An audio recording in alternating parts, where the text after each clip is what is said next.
bumper, bumper, stomper, boo. Tell me, do. Magic mirror, tell me today. Are all my friends ready for fun and play? I see Darlene and Darlene W. Welcome. I see Sally Sipico and Jack Spencer. Welcome. I see the ABX girl and Bagels and Walks on the Upper East Side. Welcome. I see Tan and Miss Cecilia Thomas. Welcome. Good to see you, Din Din and Diana Lee. Welcome. Good to see you, Bagels and Walks and Mish 45. Welcome. Good to see you, Brian Bell and Jazz Lady. Welcome. Good to see you, Dave in Bangor, Maine, and good to see you, Darlene W. Welcome. Good to see you, Diana Lee. Welcome, and good to see you, Darlene W. Welcome. Good to see you, Chilla D in 360. Welcome. Good to see you, Diana Lee. Welcome. Good to see you, Darlene. Have a bad signal already. No, now it's back. Now the pesky signal is back. Good to see you there, Pat Waters Vlogs. Welcome. Good to see you, Mark Friedman. Welcome. Good to see you, Elma. Welcome. Bienvenidos, España. Please bear with the signal today because the UN General Assembly is attending right now. So just to let you know how I know about this signal, I do have 3 signal indicators on my end. I have a real-time bit rate counter, and then I actually have one alert that tells me that I'm having a bad transmission, and then I get a second alert from my VPN. So when you say that I'm buffering, it only frustrates me more, and I might as well just end the live stream. Believe me, I know when I'm buffering. No need to tell me. Your text in the chat cannot do a darn thing. So don't worry about it. Just relax and let me entertain you. Good to see you, Carmen Duke. Welcome. Good to see you, Essie. Welcome, Pat Waters Vlogs. Good to see you, Dave Jeffries in Niagara Falls. Welcome. Good to see everybody, people. All right, let's walk around and let's be a background to conversations, shall we? Hope everyone's having a great, it's Wednesday, everybody. It's Wednesday. It is Wednesday, and no coffee this morning. Actually, haven't had any Dunkin' Donuts today. So no coffee this morning for yours truly, before anyone asks. But no doubt people will ask later on, and I'm going to have to repeat myself. But good to see everybody. Welcome. Somebody has like a pocket Wi-Fi around here, and there's some kind of water emanating from the buildings of Billionaires Row. It feels like there's some kind of water dripping down from up there. But good to see everybody. Hope everyone's having a great Wednesday. Let's head over. Let's start the tour today in Central Park. Let's start the tour today near the 6th Avenue entrance, and let's see Tony Bennett's bench. Let's go see Tony Bennett's bench. And did we lose? I wonder if we lost comments. The chat has gotten super quiet. We'll find out in a minute or two.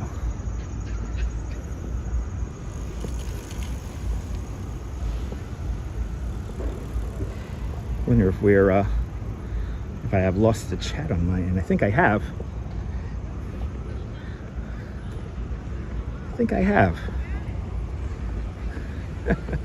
The signals, when the signal bounces around the way it does, sometimes that means that I lose chat. So what I'm gonna have to do is I'm going to have to close the live stream and then re-enter it. I think I'm gonna have to do that because all of a sudden, nothing is working. If you only knew how ridiculous it is to do these live streams. I'm gonna try this again. Stand by. Be right back.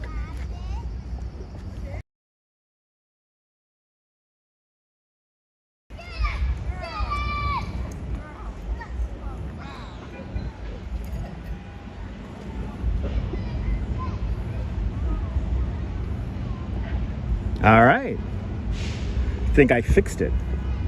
Now let's see if the chat actually works.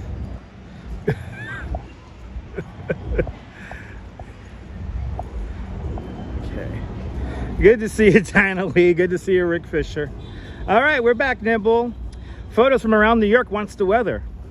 Across the river in Brooklyn, it's sunny with a temperature of 75 degrees Fahrenheit, with the wind coming out of the west at 8 miles an hour. Current relative humidity is 42%.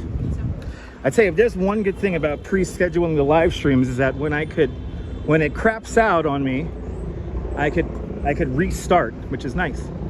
Good to see you, Sally Sipico. Good to see you, Dave Jeffries. Welcome back. You hanging out, Darlene? Awesome. Good to see you, Phyllis 2284. Welcome. All right.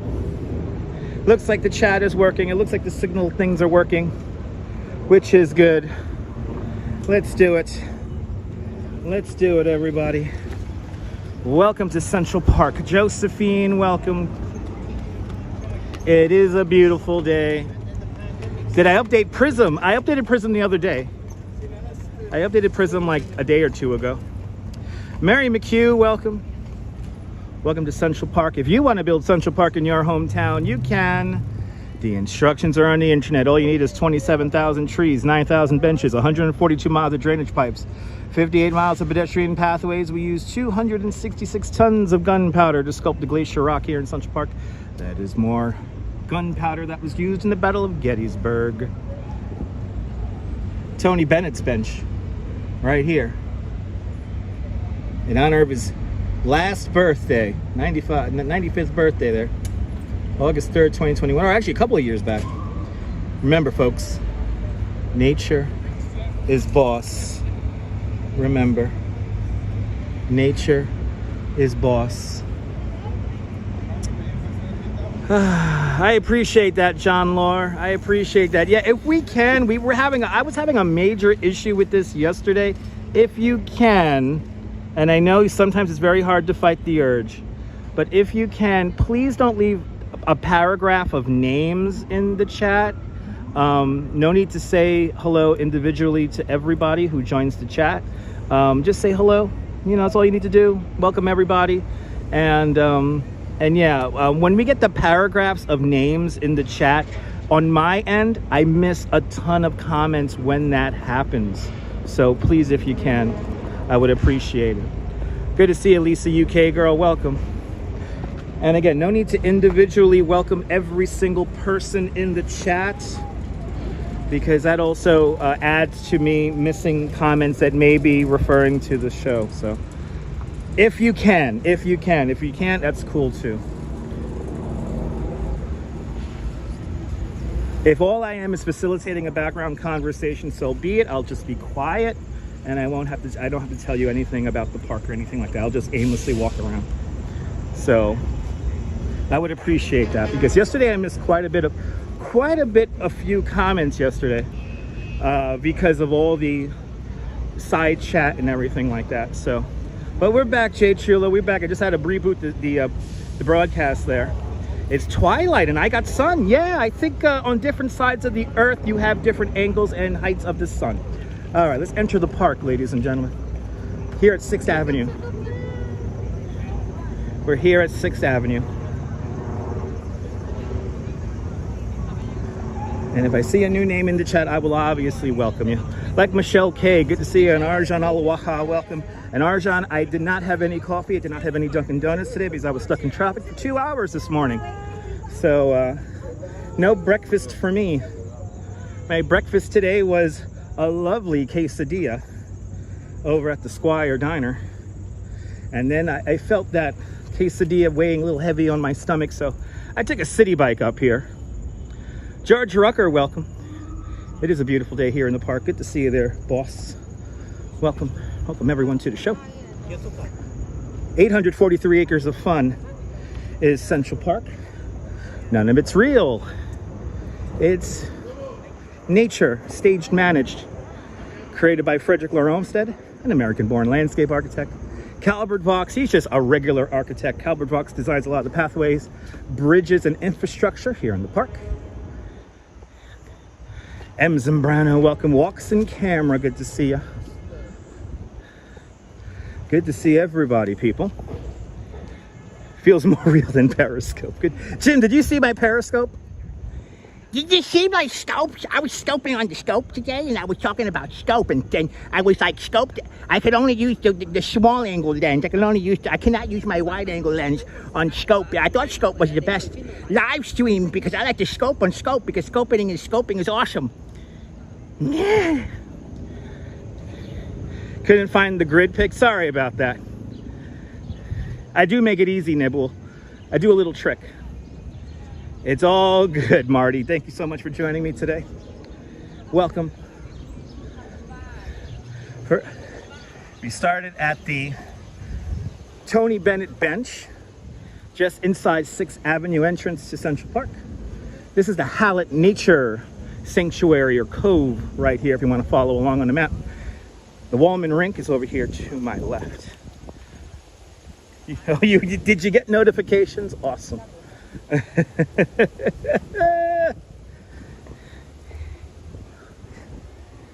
I'm on X. And did they get rid of comments on Periscope? You can't like comment now on Periscope. The whole point of Periscope was comments. Did they get rid of that shit? All right, the Hewitt Nature Sanctuary. Right back over here. Sebastian Escavera, welcome. Good to see you, Jerry, welcome. Good to see y'all. Yes, exactly. Periscope is the thing that submarines use.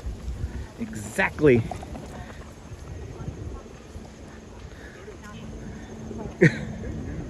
But evidently, I don't think you could comment on Periscope anymore. I don't think you have live comments there.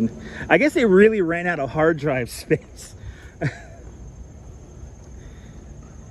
No, well, Periscope is kind of dead. It's powered by X. You know, the drug X? Yes. Good to see you, Barbara. Welcome. Periscope powered by X. Good to see you, Barbara. Good to see you there, CB Earth Day out there in the Netherlands. Good to see everybody, people. Beautiful day here in the park. Making our way over to the Gatbsy Bridge. Crossing the pond. Ooh, how I missed the Mandarin duck. This is where the Mandarin duck used to hang out back in the day. If you ever saw the movie Home Alone 2, Kevin comes running across this bridge.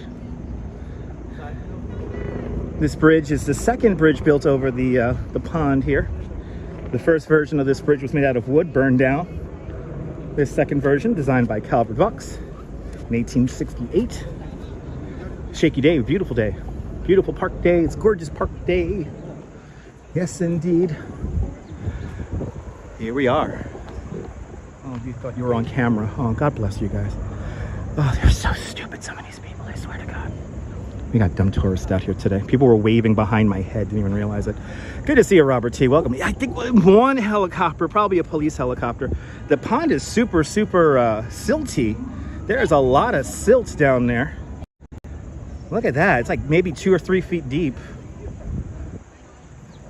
Wow, the silt is really thick today. Michelle King, good to see you. I'm amazed how many people think the camera's behind, like pointed on me, because I'm literally using it like a microphone. Let's take a look at this shot here.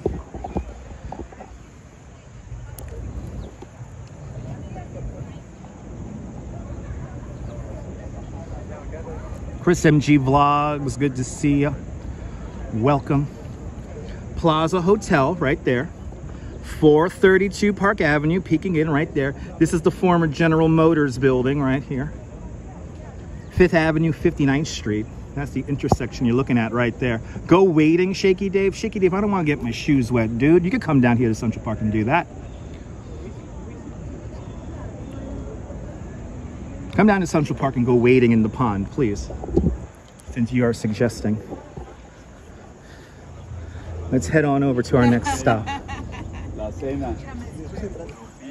Good to see you from Dom Dom's watching in Poland. It's very warm here for September. No, it's warm. It's actually, right, I would say Dom Dom right now is average. It's normally in the 70s this time of year. When we get into the 80s and especially 90s, that will be considered warm for this time of year. But this is like perfectly average right now. The pond is deeper than you think, yeah. Sunny and cool in New Hampshire, that's good to know.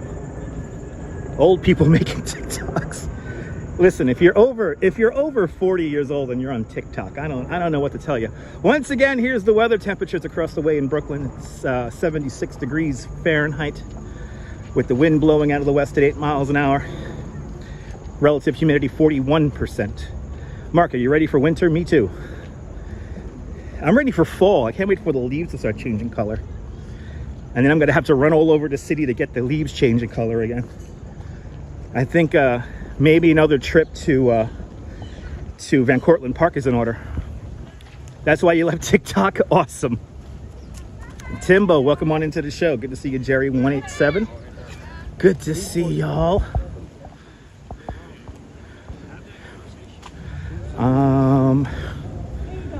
Okay. All right.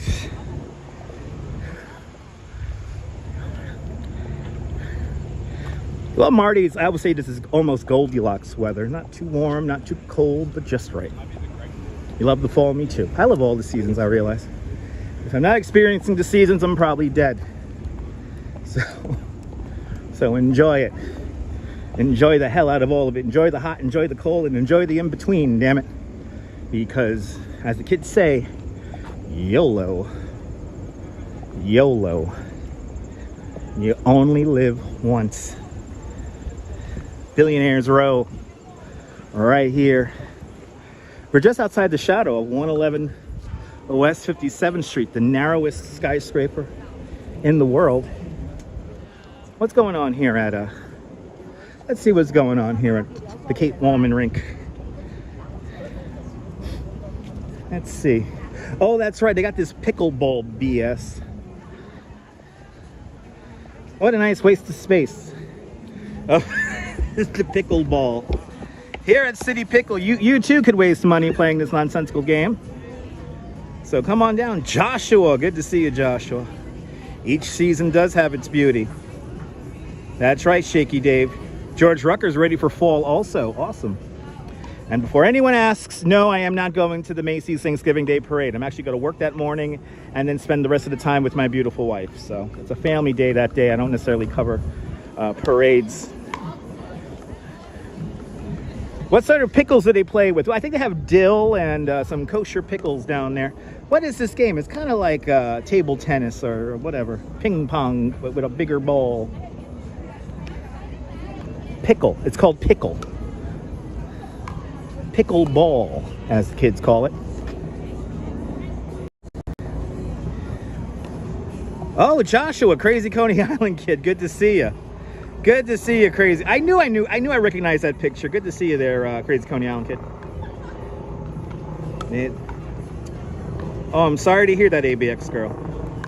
Rouge Jones, good to see you. Welcome. And Ramona A, welcome. And that's pickleball.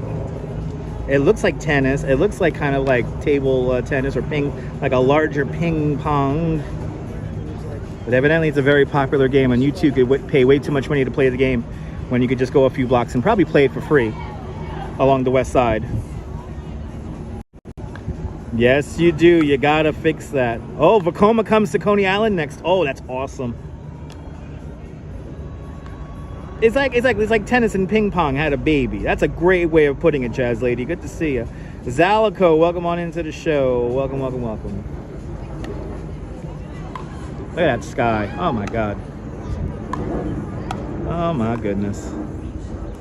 Shaman Zeta was invented in Seattle. Why is that not a surprise to me? I am surprised that pickleball was invented in not surprised by that.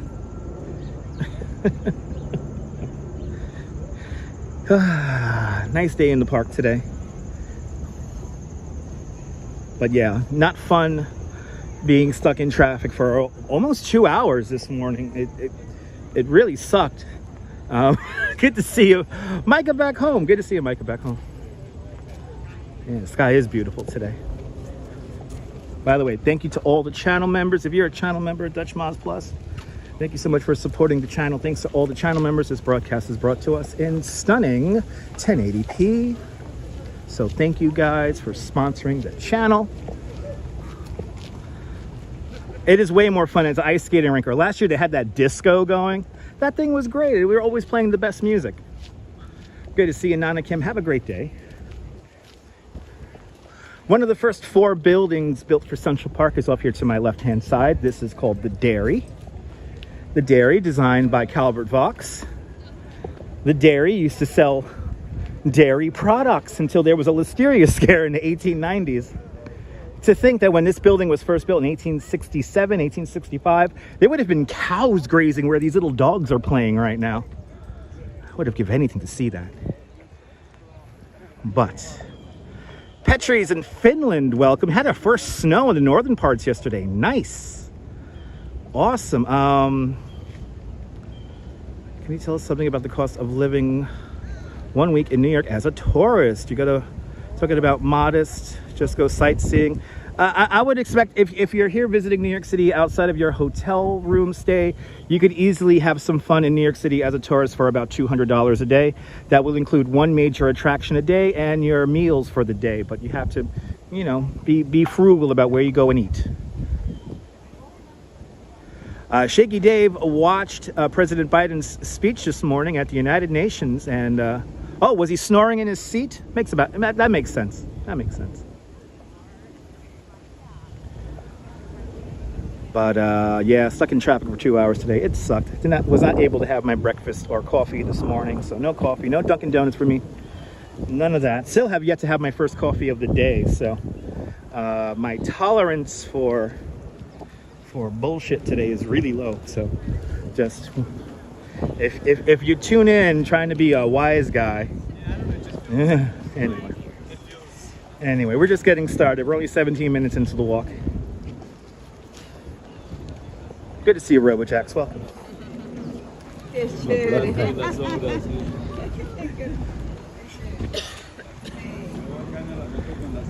Making our way up the hill here to the newly restored Chess and Checkers house. This was built in like 1954, 1955. When Central Park first opens up in 1858, there's no formal play area for children, except for one area, which was right here. This was Kid Mountain back in the day. Yeah, just let the kids climb all over a rock. This is where the children used to play. Today, the Chess and Checkers house, you can borrow a chessboard for free. And this whole entrance is brand new. It's wheelchair accessible now. They did a good job redoing this. They did a good job. Nice. Good to see you, Leela. Welcome. Shaky Dave says that the traffic must be gridlocked due to the United Nations General Assembly Week. Yeah. Yes, it is. Did a live stream about it yesterday. Here's the dairy. The rock they used to build a dairy is all the leftover rock from the construction of Central Park. Dom Dom asks, can you often meet famous people walking around New York? No, you more than likely will run into these people. Yeah, you run into these people. You don't really like meet them. I mean, if you know the famous person, maybe you could DM them and then coordinate something, but you more like, it's more accurate to say you're running into somebody who's famous. But I'll tell you about my famous person running, my favorite famous person running. I have met many famous people in my life living in New York. And probably one of my favorites is Bill Murray. Bill Murray was filming his movie St. Vincent out in Bay Ridge, Brooklyn. And one of those days they were filming, they set up what's called the playback tent directly in front of my apartment building. And when I mean directly in front of it, it's like I walked out my front door and there was Bill Murray with the director and the director of photography and a couple other people. And I was like, oh shit, Bill Murray. Talked for like 20 minutes, went to work late. It was worth it.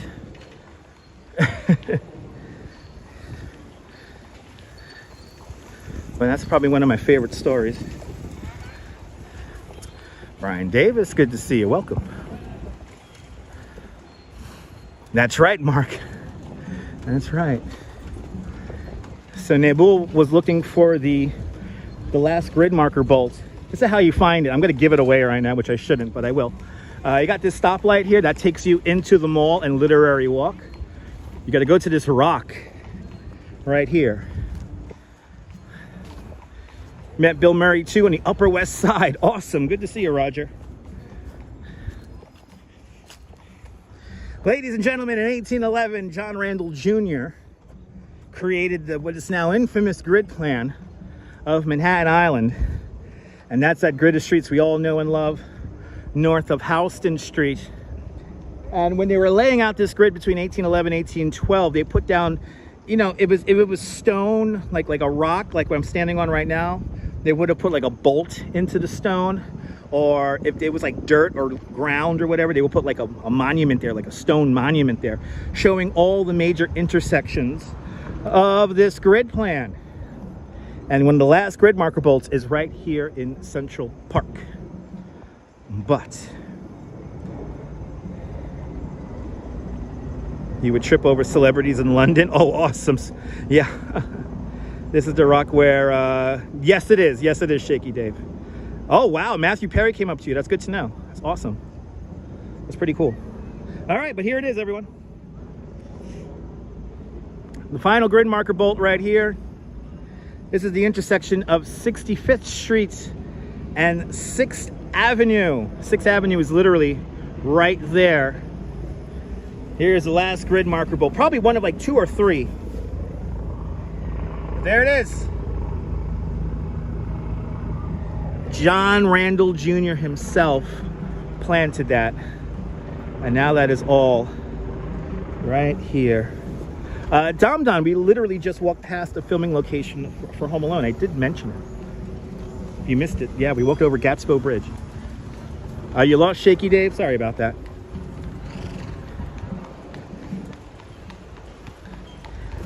Yeah, the grid is very complicated to try to master.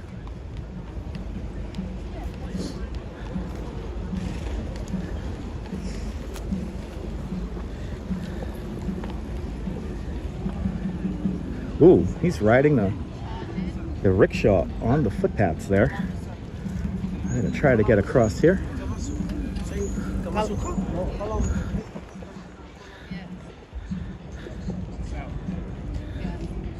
Yeah, it's got to be that time, Crazy Coney Island kid. We're gonna get, Christmas is on its way. If you can count, you can't get lost in New York. People can't count, John Law. Come on.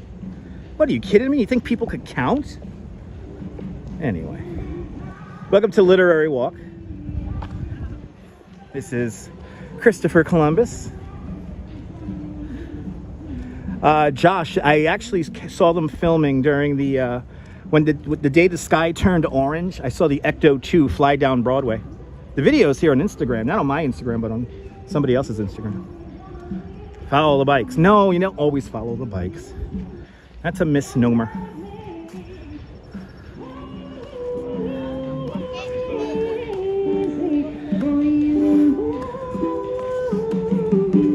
The only straight pathway in all of Central Park. Here's the mall.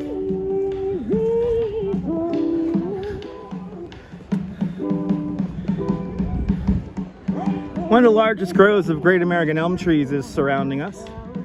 Some 400 elm trees are in this grove alone. You can find around 3,000 elm trees all across Central Park. Good to see you there, Ann. Welcome.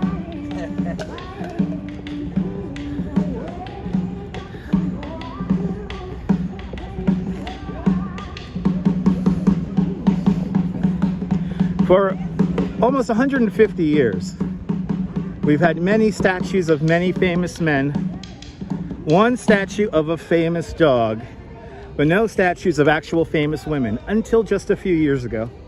On the 100th anniversary of the ratification of the 25th Amendment, granting women the right to vote, we have now the women's rights pioneer statue Sojourner Truth, Susan B. Anthony, and Elizabeth Cady Stanton going over their articles of sentiment.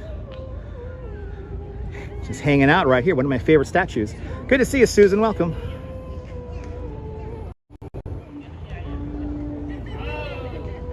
Love this statue. Love this statue.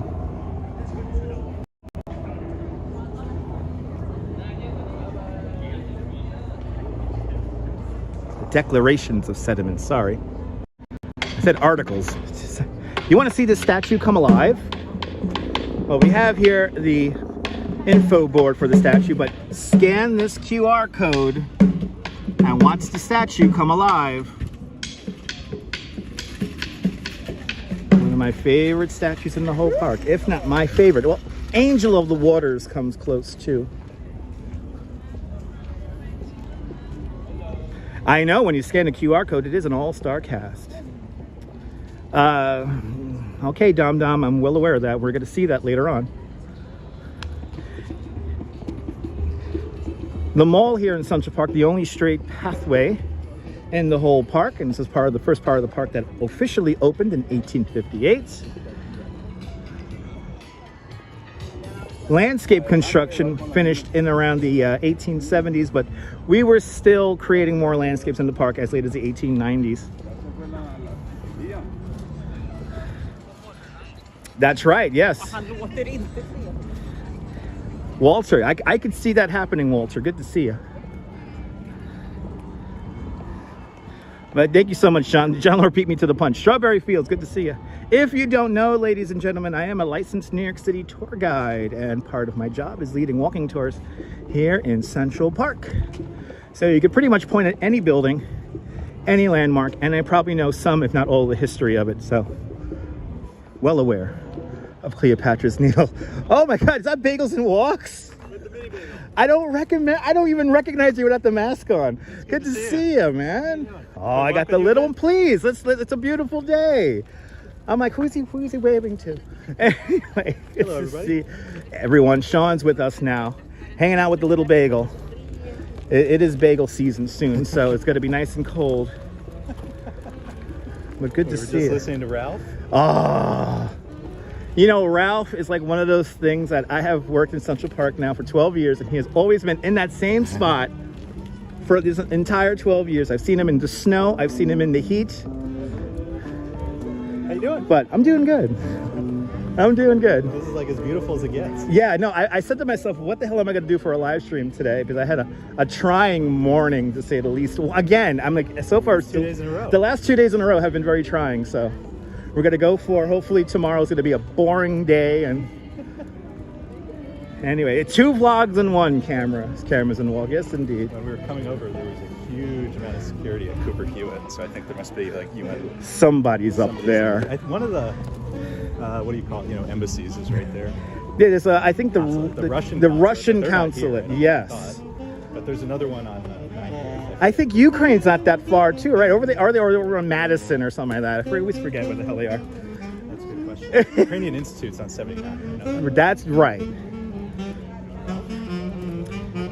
Enemy edits as what's the craziest Central Park experience? I did spend the night in here once when we were filming, when I was a production assistant on Law and Order.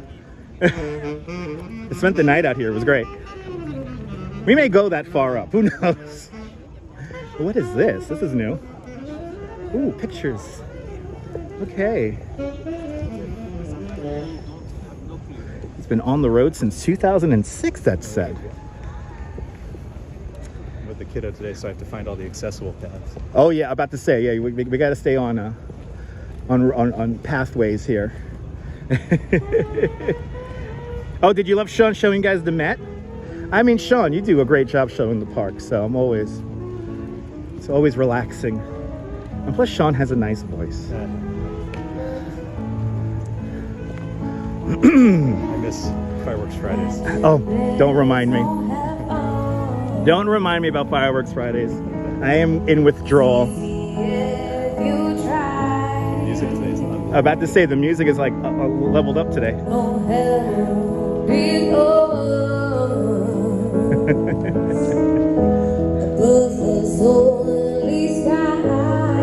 leave you here because I have to figure out how to. I have to find my way down. Well, you could always go. I have to like loop around. Yeah, you can loop See you around. here. Sean, Hey, have a it's good always one, good man. to see you. Everyone follow Bagels and Walks. Cheers, friend. Later. Be safe out there.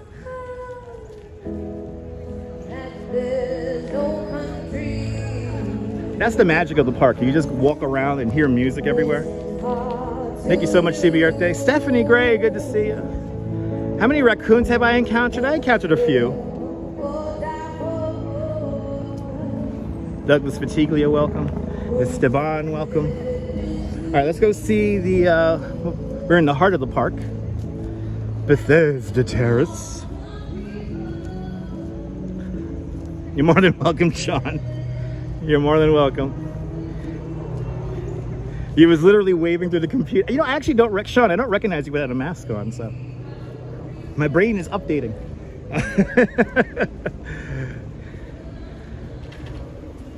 Yeah, I have a feeling we're going to be encountering lots of great musicians today. One of those days, we will be going by Strawberry Fields later on. We're going to visit almost all the major landmarks of the park. I think we're going to do a walk up to 103 today. So, hey, you ever see the movie The Avengers? This is where Loki teleports from. Right here. That's the skylight for Bethesda Arcade down below. Let's see if we could try to see the whole thing is filled. Never been to America. We have Central Park in the UK, but it's nothing like this. Hyde Park is similar structure like this. Oh, awesome. Griff, good to see you. Ah, Stephanie's in Canarsie. Welcome. Let's see, a lot of this way is all blocked over here. I can't even get to the... It's occupied. It's popular today. It's popular. You know what? Actually, let's just go through the arcade. Let's just go through the arcade. They want to give you guys a high-up shot, but we're going to get some cool high-up shots when we get to the other sides of the park here. Nadine Smith with a $5 super chat. Nadine Smith, thank you so much for the very generous $5 super chat. Thank you so much for joining today's $5 club. Much, much, much appreciated. With a very generous $5 super chat. But it is busy today. We may drop signal for just a moment as we walk through Bethesda Terrace. So please be patient with the signal as we make our way through, and we're gonna get a close-up look. But this is probably one of the most filmed areas in the park, is the mall and Bethesda Terrace. So let's make our way in there. I want you guys to look at the ceiling, because the ceiling has over 15,000 hand-painted tiles. Those are called the Milton tiles. The only application of Milton tiles in the world vaulted onto a ceiling. You can find Milton tiles in little places like the U.S. Capitol and White House. Well, let's do it. Happy Hump Day, everyone. Happy Wednesday.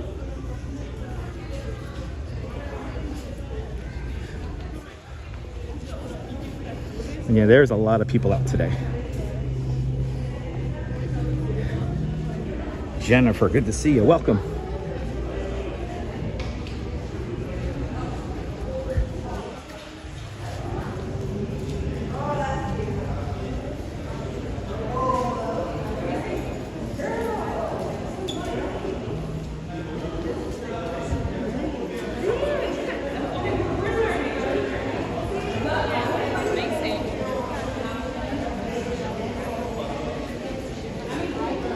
This is a Italian-inspired double-decked plaza.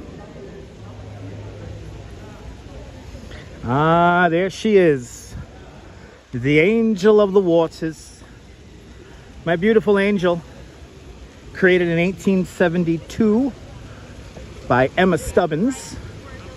This is the first public commission work for the city of New York, designed by a woman. Her name was Emma Stubbins. She creates a rather ordinary looking angel, hand outstretched, blessing the waters of Bethesda. The fountain references the Gospel of John, and extra internet points for everyone who knows the 4 cherubs' names. But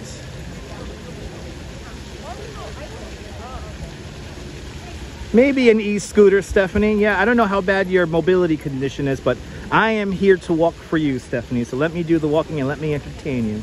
I appreciate you tuning on in.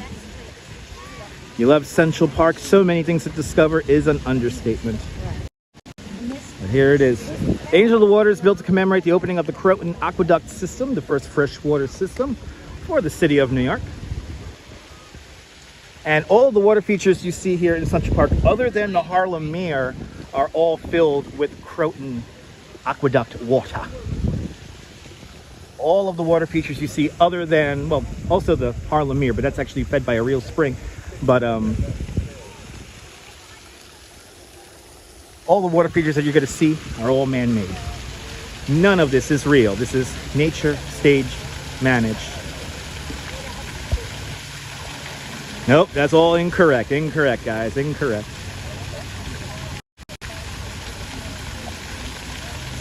Angel of the Waters, quite controversial when she was unveiled in 1872. For a couple of reasons. One, she's a rather ordinary looking angel. And two, she's showing just a little bit of leg. And a respectable woman of her time does not show that much leg. Major's Minis, good to see you. Welcome on into the show.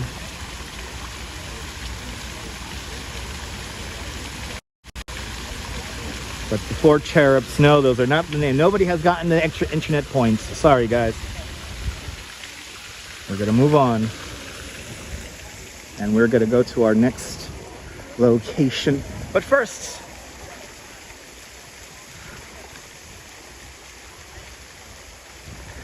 yes, let me do the walking for you. I know a lot of you guys may have some mobility issues, and I do recognize that. So that's why I try to make everything feel like you are here with me. Just beyond the Angel, we have the lake. No special name, just called the lake. Ooh, we got the little turtles hanging out here. Look at the little turtles. Ooh, the Teenage Mutant Ninja Turtles. There's 4 of them. And Timbo with a £5 super chat. Timbo, thank you so much for the very generous £5 super chat. Thank you so much for joining today's £5 club. Much, much, much appreciated with a very generous £5 super chat. Y'all are being awfully kind. Thank you so much, guys. Appreciate it. Right? Thank him for it, right? Quack, quack? Quack, quack? No? Okay. No? No quack, quack? Okay. Anyway. Shaky Dave, go wading. This is deep. This is like 4 feet deep. And what, am I supposed to just like walk around in wet jeans and shoes to appease you? I have to ride the subway home, man. I got to go over to Verizon like 3 times. I got to commute. I have to commute, damn it. And my morning commute sucked this morning. That's the last thing I need to do is get all my pants and my shoes wet to go wading. Get some waders. I don't have them on me. I'm not going to a store right now.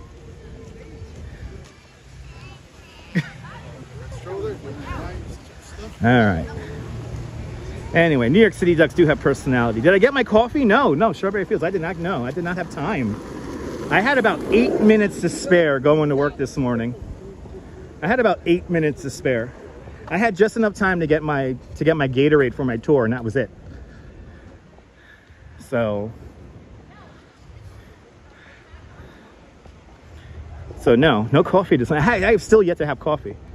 I had a Pepsi with my quesadilla. And that's about it.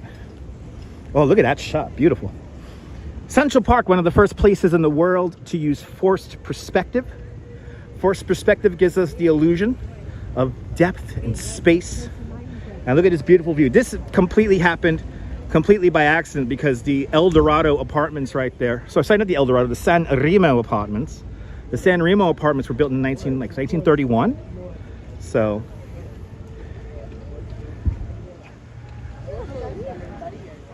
to think Barry Manilow used to sublet to Raquel Welch in that building. Beautiful view, right, Timbo? It's like the view. But this is a great example of forced perspective. We're now right by the Loeb Boathouse, which is evidently has a new operator. So the restaurant's open again. But the water is green because of all of the what do you call it there? Algae. A lot of algae is in the water. Again, this whole thing is nature stage managed, so they basically may have to maintain it all the time.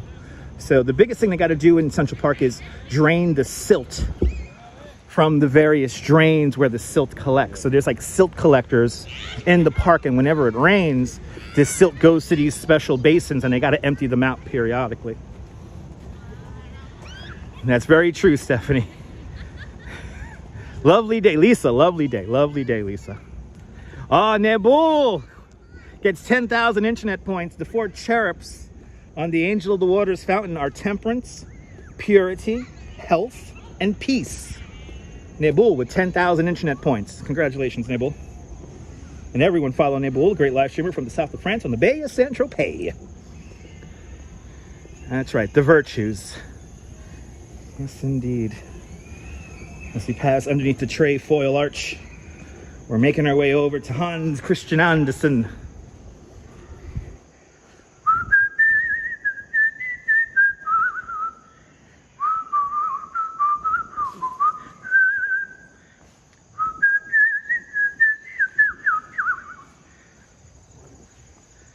How much is that in euro? I don't know. Taking the bus this week for the first time. Awesome. I was stuck in traffic on the bus this morning. You can see the short video on my shorts here on YouTube. My commute sucked this morning. I am actually now very tempted to take a really early bus just so I could get to work early. And then I have like 2 hours to kill before work, which is gonna suck. But then again, I could probably do a live stream for you guys, right?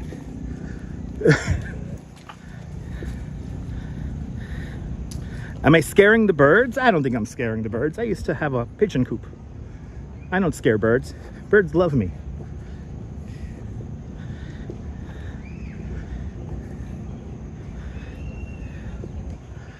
All right. As we get ready to turn the corner, Hans Christian Andersen coming up next.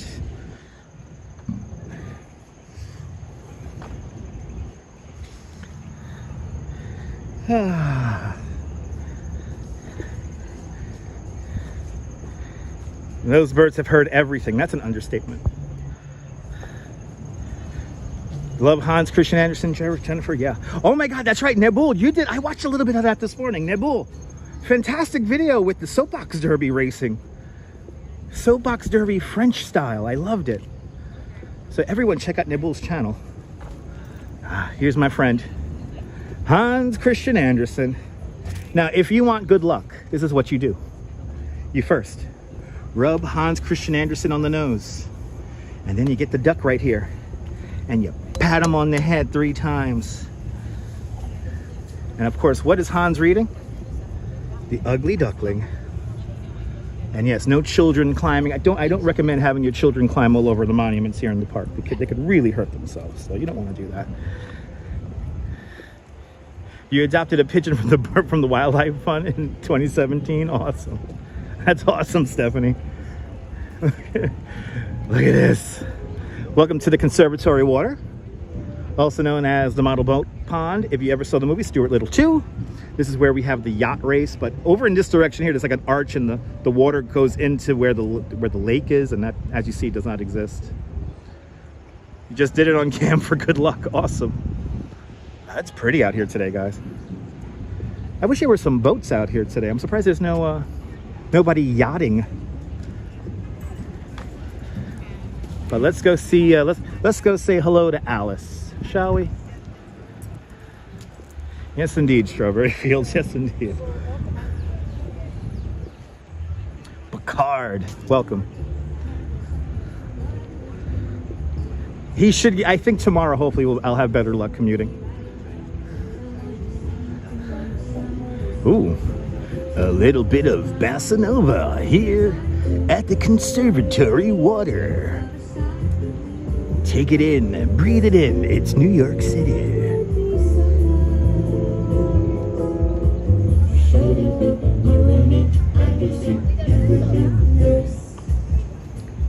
Cha-cha-cha.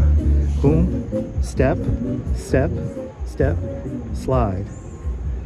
Step and slide. Cha-cha-cha. Cha-cha-cha.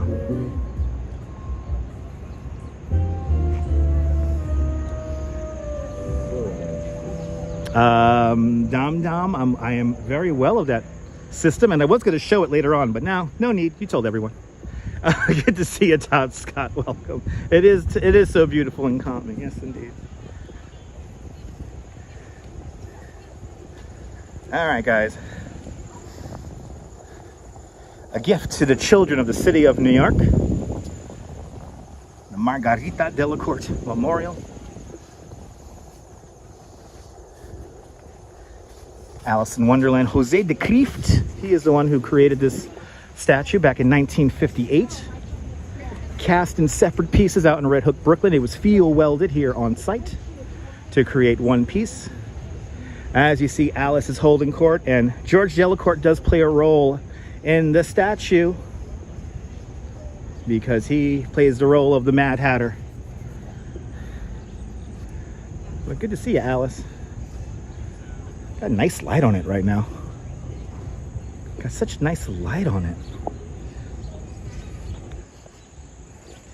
All right, I think now we're just gonna let's keep on going up the east side here. Let's keep on going up the east side. And let's take it all the way up to Cleopatra's Needle.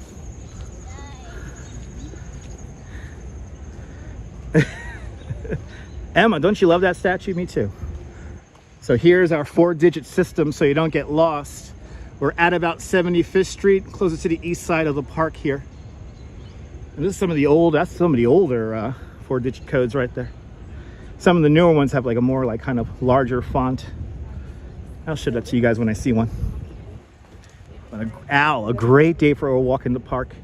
I had a stressful morning this morning, so I was like, let me do something that's gonna like hopefully calm myself down.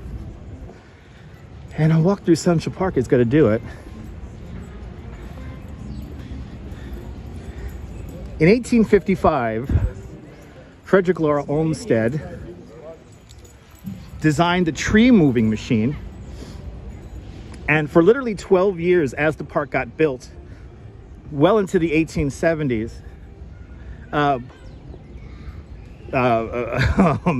Mr. Olmsted would drive around in a cart, and he would literally have the trees move around until they conformed to his ideal form of perfection. He was kind of he was trying to figure out how these trees are going to grow and how they're going to ultimately look. And to be honest, the park has probably never looked this good in its entire history. But Timbo, absolutely, I have to agree, there's a special kind of light during September.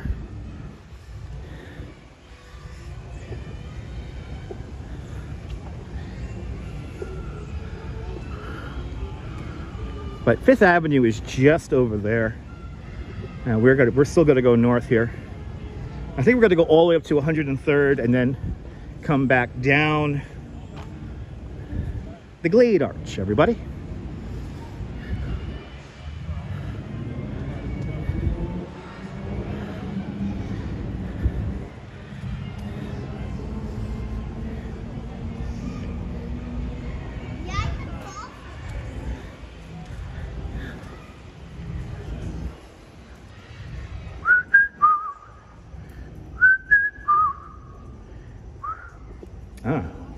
Wrong key.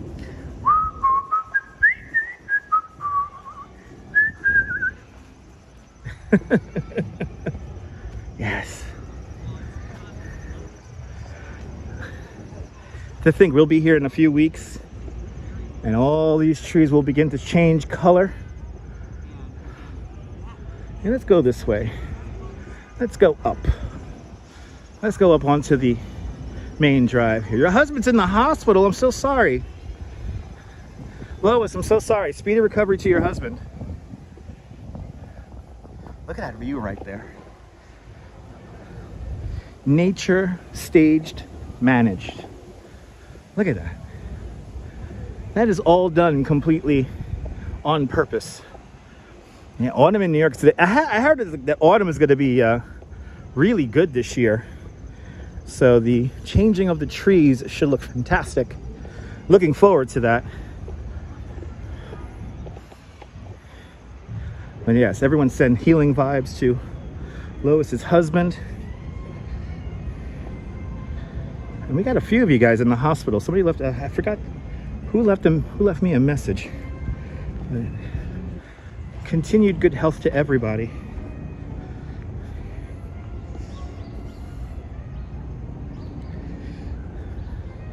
Hopefully this live stream can be a little bit of a distraction from what's going on.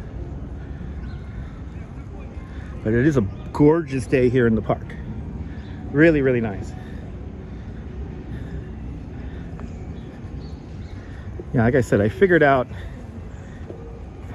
I figured myself, you know, I had a rough morning, so a walk through Central Park will do me good. We kind of backtracked because we walked down that pathway up there. We went underneath the arch, and now we're kind of walking back towards Loeb Boathouse. Actually, Alice in Wonderland is right down there. So we've kind of backtracked a little bit because we're gonna hit up the main drive here, and then we're gonna begin to make our way up to the Vista Rock and over in that direction. Actually, no, first we're gonna go to Cleopatra's Needle, and then we're gonna go up and around. But we will see Belvedere Castle, Shakespeare Garden. We'll do all that stuff today. So I guess the only major landmark of the park that we're probably not going to see is going to be Harlem Mere. But let's go say hello to our friend here in the park. We have another friend. This is why I'm walking around this circuitous way.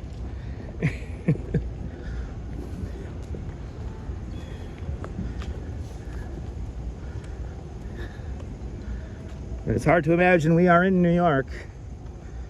Central Park is big, 843 acres or 341 hectares large.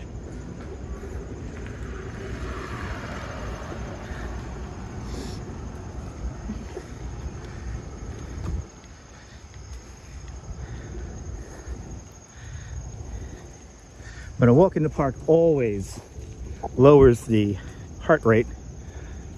Unless you're doing this, what these guys are doing, riding this bike up the hill.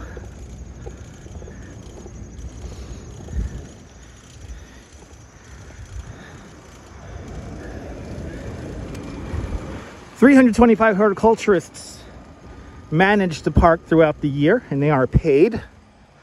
The Central Park Conservancy are the people that maintain the park.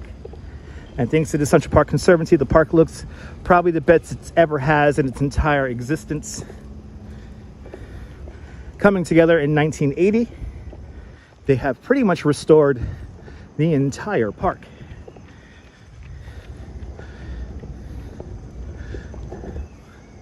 One of my favorite statues is coming up. He is as old as the Brooklyn Bridge, placed there in 1884. This is Still Hunt right here. Still Hunt, everybody.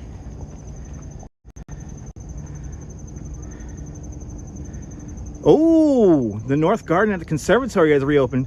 Sean, I'm gonna head over there. Thank you so much for letting me know that. Oh man, Sean has us going to Conservatory Garden now. Hells yeah. Don't you love Still Hunt? How beautiful. Oh. But Sean, thank you so much for the info. Appreciate it. I guess we're going to go to Conservatory Garden. Oh, you're asking? You're not sure? Well, I'm going to find out. How about that? Well, we'll go up to Conservatory Garden before cutting across there. I'm going to cut across the park at 103.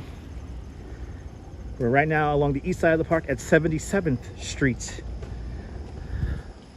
That's what that little 4-digit code was. And then when we come back along the west side, we'll hit up Belvedere Castle and all that good stuff. Yeah, the two others are great regardless, that's true. Does my cycle tour go through the park? Timbo, I do. I mean, if I'm booked on it, I do a separate Central Park tour. So my Brooklyn Bridge tour and Central Park tour are two separate 2-hour tours. But I mean, I have done tours where I've showed both Central Park and Brooklyn Bridge in one tour, but that's like a 4-hour tour, or a really 5-hour tour. Uh-oh. He's playing the techno. Yes. All right. Almost almost. We're gonna go see King Jagiello. He's coming up next. Off in this direction here, we have the... I can't believe they hold these people in those things could only take 25 pounds.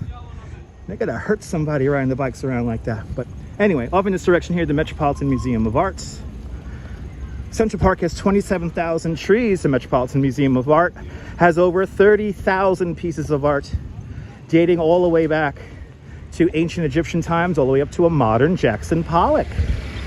And no doubt the police officers are gonna pull over those city bikes with people riding in the... Yep, they're pulling them over. They're pulling them over. There they go. Good times in the park, good times. Anyway, let's go see hello to King Jagiello. Yeah, George Hincapie's training for the next Tour de France, right? Yeah. It's 420 Chilean, awesome. Smoke them if you got them. Yeah, you can't ride people in the baskets for city bikes. Like, I don't know why people do that. Those little baskets could only hold about 25 pounds. So to have a whole body in there and you're riding around in them city bikes, not exactly the safest.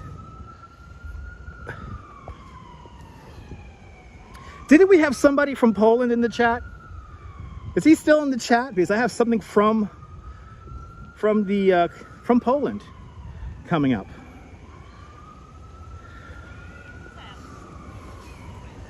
One of my favorite statues here in the park, King Jagiello.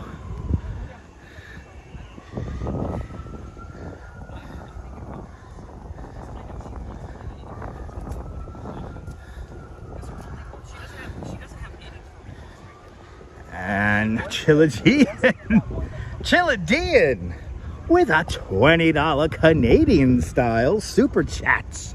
Chilean, thank you so much for the very generous $20 Canadian super chat. Thank you so much for joining today's $5 club 4 times today. Much, much, much appreciated with a very generous $20 super chat. Thank you so much. That is very generous of you. And also thank you so much for being a member of the channel. Liz, aloha, welcome. Bikes on the pavement don't get there until I'm with yes indeed, Josephine. The bikes are allowed on the main drive, just not here on the footpaths here. But people still ride them in the footpaths. But this is the Turtle Pond right over here. And this used to be one of the receiving reservoirs for the Croton Aquifer system, or aqueduct system. And today they turned this into the Great Lawn and Turtle Pond. But then right over here we have a statue of the King of Poland, King Jagiello.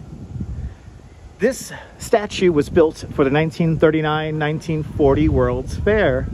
Now, as we know that in 1940, Poland ceased to exist because it was invaded by Germany.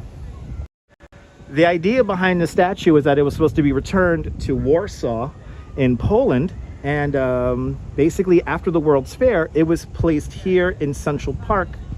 It was here until after the war. After the war, we actually asked the country of Poland if they wanted it back. And they were like, nah, y'all could keep it. So this is why there's a statue of King Jagiello here in Central Park. Impressive statue. This is like literally one of my favorite statues in the whole park. It's just so beautiful. Jarvis Antonio, welcome.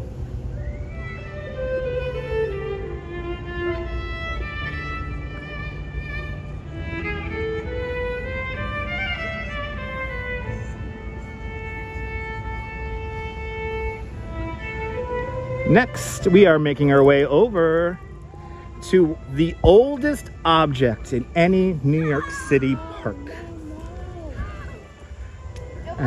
And that is going to be Cleopatra's Needle.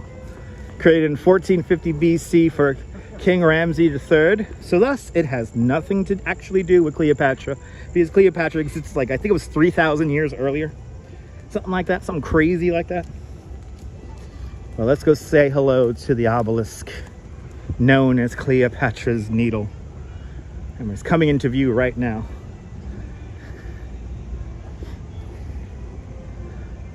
Right behind the Metropolitan Museum of Art. And the dogs are having a mighty fine time here. And there are a lot of musicians out and about today, I have to say. And see, this is not cool. Not cool. Kind of a dick move, but whatever. What do I know? There's plenty of signs saying, like, you're not supposed to be riding a bike on the footpaths, but like, we're at the point where people just ignore that. Oh, look at it. Looks great in the sun. 400 tons of limestone, ladies and gentlemen. We thought we lost this when it crossed the transatlantic, when it was on a steamship coming out here to New York. Something like 22,000 people were here to watch the obelisk go from the horizontal to vertical position. And evidently there is a time capsule at the base of the needle, and the only way to get to that time capsule is if we move the obelisk. So, Cleopatra's Needle. Now there is a translation of the hieroglyphics on the needle, which I'm going to show you in a bit. And basically the same message is copied on all four sides. The four sides of the obelisk perfectly align with north, south, east, and west.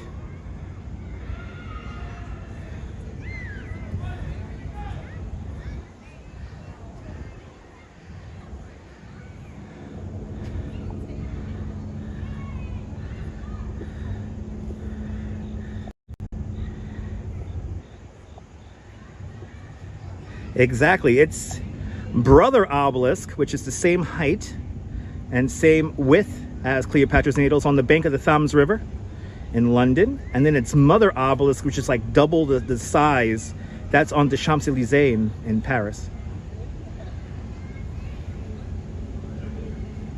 And here's a translation of the hieroglyphics if you want to read along at home.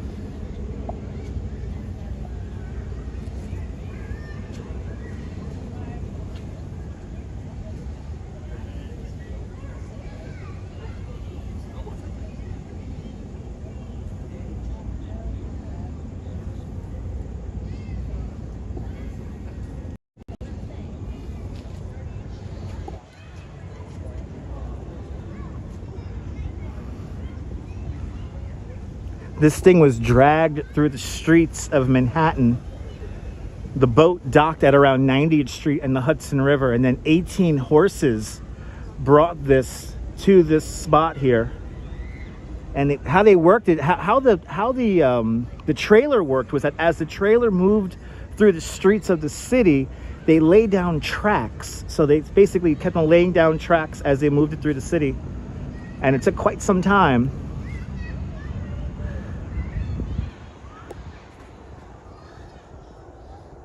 But I would have loved to see this thing get kind of dragged through the streets of the city.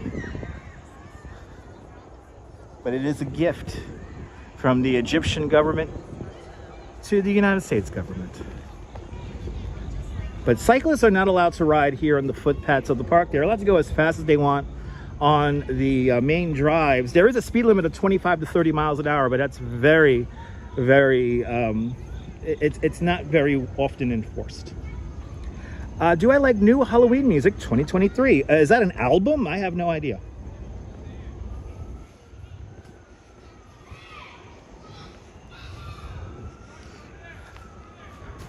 I don't know what the new Halloween music for 2023 even is. So, yeah.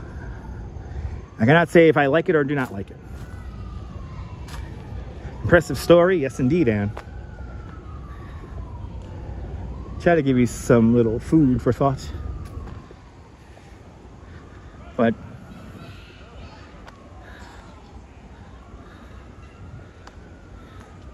that's annoying, Sean. Yeah, I could imagine. That's a little annoying.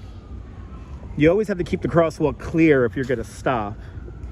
So, but Central Park gets crazy like that. John Burke, good to see you. Welcome.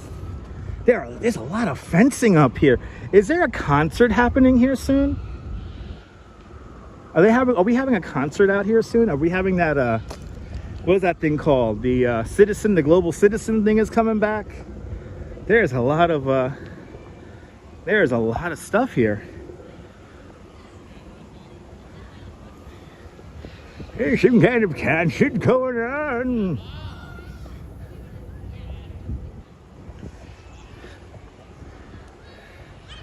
Yeah, it's a global citizen. Okay. The global citizen concept brought to you by the New World Order and Doritos. I want to thank Doritos for sponsoring the new global citizen concept.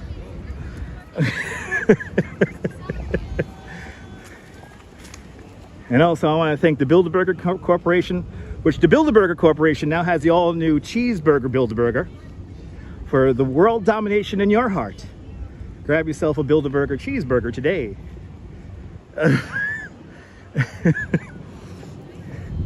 Yesterday we had the Disney contingent of the United Nations, and now we have the global citizen concept.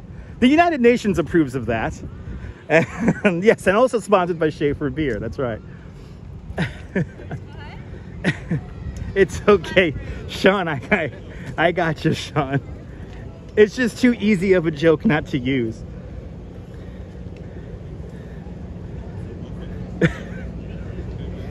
When you become a citizen of the globe, you become one of the new versions of the global citizen concept.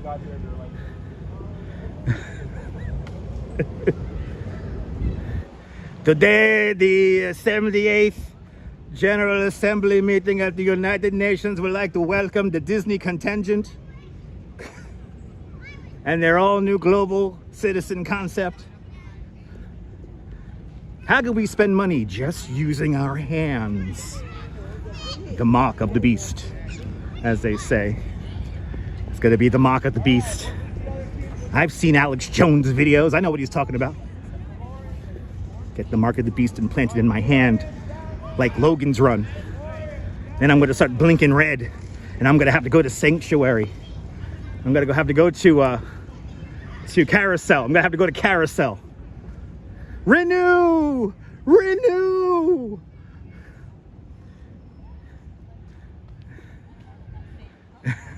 Sounds like a prog rock band. Dude, the global citizen concept's playing, man. Playing that prog rock, man. Disney is good. Is fighting. Yes, you know what, K. Pepperell? I have to agree with you. Isn't that a scary statement, K. Pepperell? You know, K. Pepperell is speaking the truth here, ladies and gentlemen. Disney is fighting fascism in Florida. And what a crazy concept. I want to thank the Reedy Creek Development Corporation for fighting against fascism. And this conversation's getting deep today. You went to Sanctuary, but Jenny Auger was not there. No! Oh man, Jenny Auger was not there. That's like one of my first like high school crushes, you know? Even though that movie was like 30 years old by that point. There is no sanctuary. All frozen. Exposed. Anyway, Reverend Rec, good to see ya. Welcome. Jamie the Rooster, is fascist? I don't know about that. I don't know about that. I mean, the governor of Florida, he's pretty fascist. Just saying. I mean, I know Mickey's getting ready to bite DeSantis. Yeah. Yeah, just...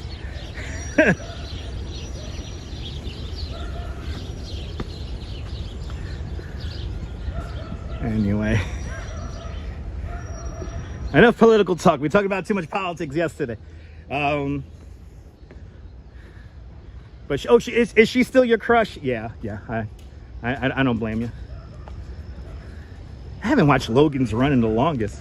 I got to see that movie again.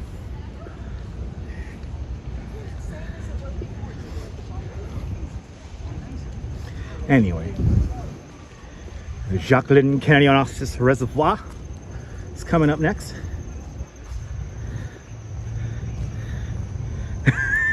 Fish, plankton, and greens from the sea.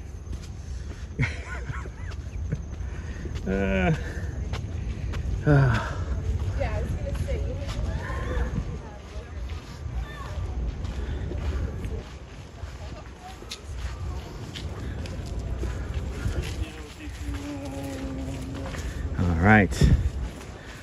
The reservoir predates the park. Did we make it? Oh my God. Created in 1811.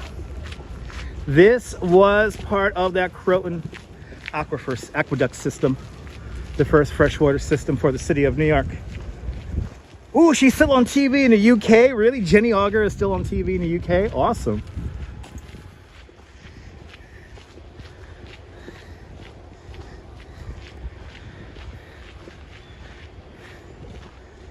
Wow. I've been blinking red on my hand for many, many years now, and I'm still alive. Went to Carousel, survived, made it out of the domed cities, and now I'm here. Made it all the way up from Washington, D.C. That's where the domed cities were. Just outside of Washington, D.C. Took the Amtrak up here to New York. Anyway, look at this view here today. It's gorgeous out here today.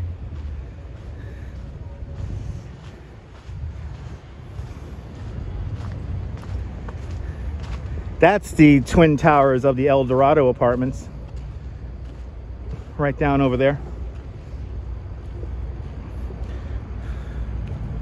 It's pretty out here today. Wow. But all this water comes from the Croton aqueduct system. Brings that water all the way down here, some 90 miles. And now this only supplies Central Park with all of its water features. Oh no, walks in camera. Did you stop blinking? Oh man. You stopped blinking. That's good. That's good. That means that like the main computer can't follow you around anymore or something like that, right? Still a ton of security around the Cooper Hewitt. Okay, let's see how the signal gets when we get around there. Cooper Hewitt, one of the last mansions along Millionaires Row. Cooper Hewitt is where Andrew Carnegie used to live back in the day. A modest house for his family. Oh wow, they have it surrounded by Department of Sanitation trucks. Yeah, that's a big mover and shaker there. If it's not Vladimir Zelensky, the president of Ukraine, has to be the president, or maybe, you know, another really high-ranking dignitary. What is it again? 94 countries have sent their most senior diplomats, if not their main head of foreign affairs, here to New York. And have you noticed no helicopters? Like legit all day, no helicopters, no planes over the city.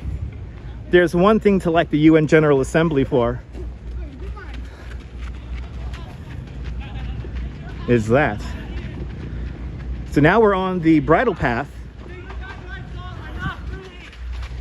It was good.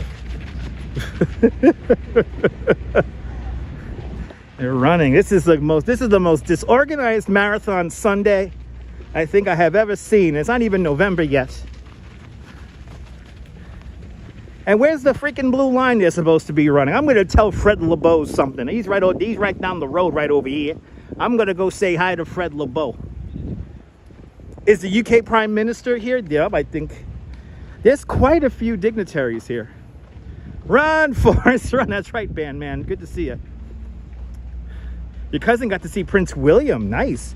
Prince William visited the Billion Oyster Project yesterday out on Governor's Island. That was pretty cool. The sanitation department needs airplanes. Send them an email. Clamato, send them an email. Jennifer Herring, she's here for the running talk. Good to see you, Jennifer. We're gonna go see, I'm gonna show you guys Fred LeBeau. He was the creator of the New York City Marathon. He's coming up next. We'll go say hi to Fred. And by the way, we're right here by the Solomon Guggenheim Museum, right over there. Designed by Frank Lloyd Wright in 1954. The main gallery of the Solomon Guggenheim Museum is on a spiral ramp. So here's the trick. Take the elevator to the top floor and then walk down the ramp. You won't miss a bit of art and you won't get tired. You have to think who it is. Yeah. A lot of bigwigs are having dinner. No doubt some of them are slumming it with some McDonald's. Who knows? They want that New York McDonald's. Oh, you got to be here for the marathon? Really, Jennifer? I'm going to be doing a long live stream on Marathon Sunday. I'm going to be doing a very long live stream, kind of in 2 parts. We're going to be by mile number 2 at the marathon, and then we're going to be all the way down by the finish line. And the Duchess will be ringing her cowbell. Have I seen Dustin Hoffman ride by? No, I haven't seen Dustin Hoffman run by.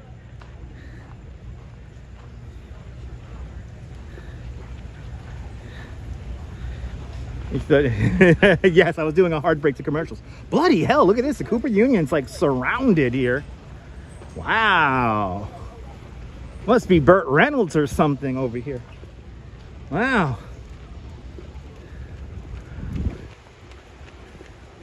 Must be Burt Reynolds.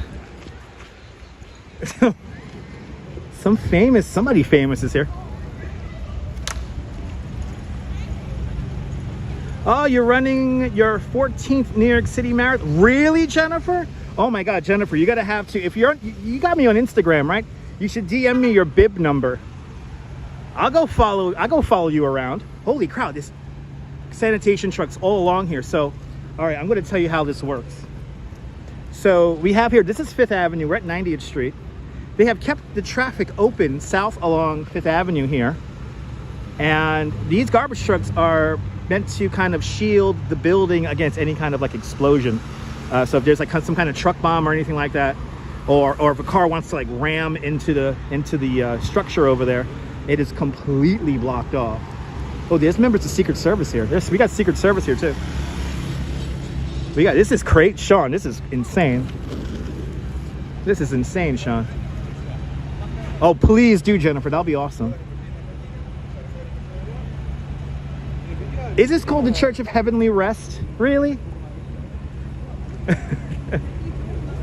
They have a coffee shop called the Heavenly Rest. Okay, awesome. Wow, didn't know that. The Church of the Heavenly Rest. See, I learned something today. Look at that. Sean, thank you. I love the name, the Church of the Heavenly Rest. I want to go in there and take a nap. Ugh. I think the new 42nd Street Rat Pope will be having his induction over there later on this afternoon. That's why all the security is here.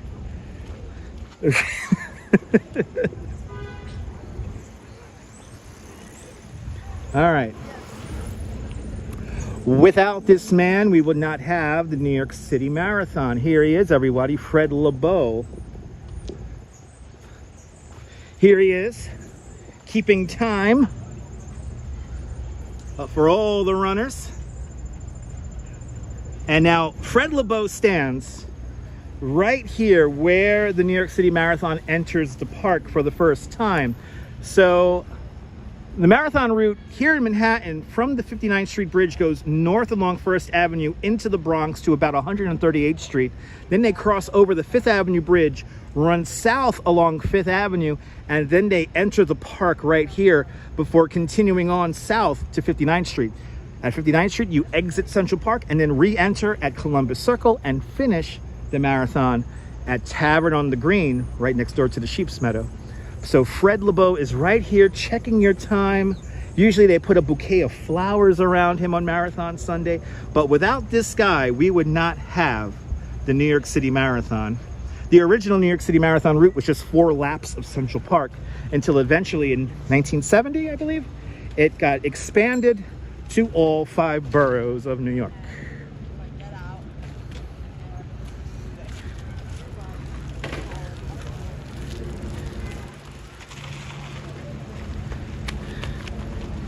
Good to see you, Fawn Marie. Welcome. Now that guy like turned around and he looked right into the camera. He wanted to be on the stream, so he got the head crusher. It's all good. But Cooper Hewitt Museum of Architecture and Design, right down there. We're walking north along the Museum Mile, 5th Avenue. This marathon was your first marathon was 20 years ago. Very special. Your father passed because of a brain tumor. Many connections with the marathon. Awesome. Well, Jennifer, we're gonna have to track you, Jennifer. So if you can, DM me your bib number, and we'll track you on Marathon Sunday. My favorite day of the year. Michelle from Oregon, good to see you. Welcome. Dindon, isn't that some great history? The success of the New York Marathon was a reason for creating one in London. Really? Wow. I didn't know that. Right over here, across the street, this really cool fancy building, that is the Russian consulate to the United Nations. The exterior of this building is used in the TV show Gossip Girl. Now, evidently, Russia didn't send its very highest diplomats to the General Assembly. They do have representation, but not of the highest form.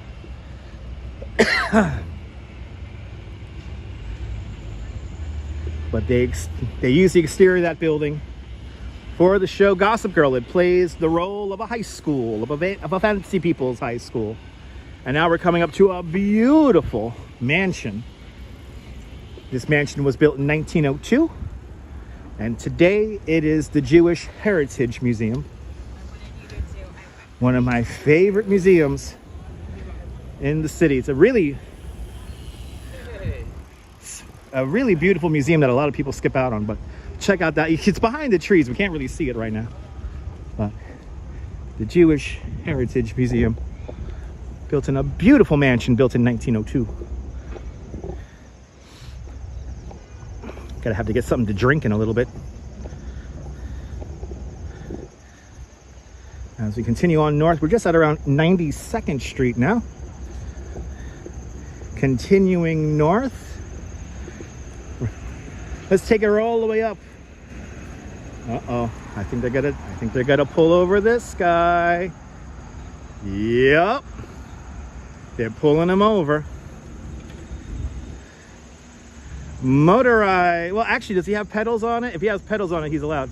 There's a Russin Daughters in it. What? There's a Russin Daughters inside the Jewish Museum? It means I could get lox? I could get a bagel with schmear? Unbelievable. That's New York for you. Let me go to the museum and grab myself a little container of lox for my bagel. That's awesome. Oh, I just heard a red-tailed hawk. Travis Weeks, good to see you. So supposedly you're not allowed to ride a motorized scooter here in the park, and I heard that again. I heard a red-tailed hawk again.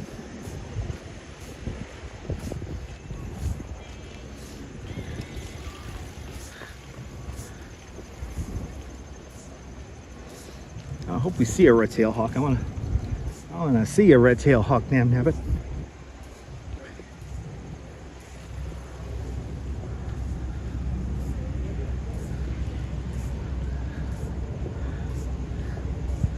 But supposedly they've been cracking down on the motorized scooters in the area, so we'll see. Felix DeMaster, good to see you. Welcome on into the show.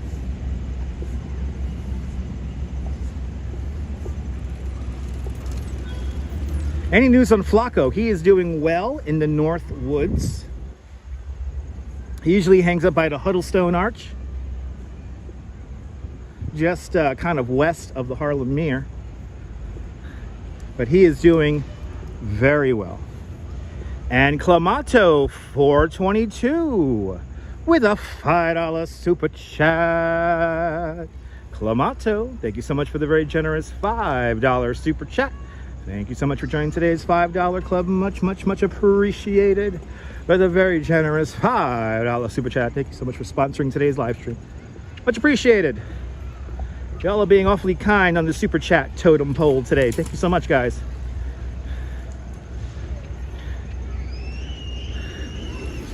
Oh, do you feel like I'm in a video game? Yeah, kind of. You know, have my arms here. I use my arms. I move around. That's the whole idea behind the live stream, is to make you feel like you're here. I also like to frame the shot really nice too. But yeah, Flacco is doing very well. Did you see, Sean, did you see the side-by-side photo of Flacco? Like the photo of him in captivity and then here in Central Park in the North Woods. he looks so much more alive, and he's a 12-year-old owl. He's a Eurasian owl. He looks so much more happy. I don't know. I think those activists who released him did him a favor, because he's very happy. As long as he doesn't eat a poisoned rat, and that's going to be all good. But Flacco is doing very well. He looks very happy. JP, good to see you. Welcome. Just came on in, Mary Lily. Good to see you. Welcome, welcome, welcome.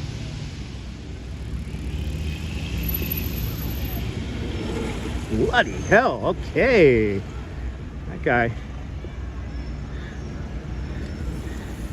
Yeah, me too. I'm happy he has a happy ending. It was harrowing at first, yeah. Flew to Fifth Avenue, all the cars, yeah.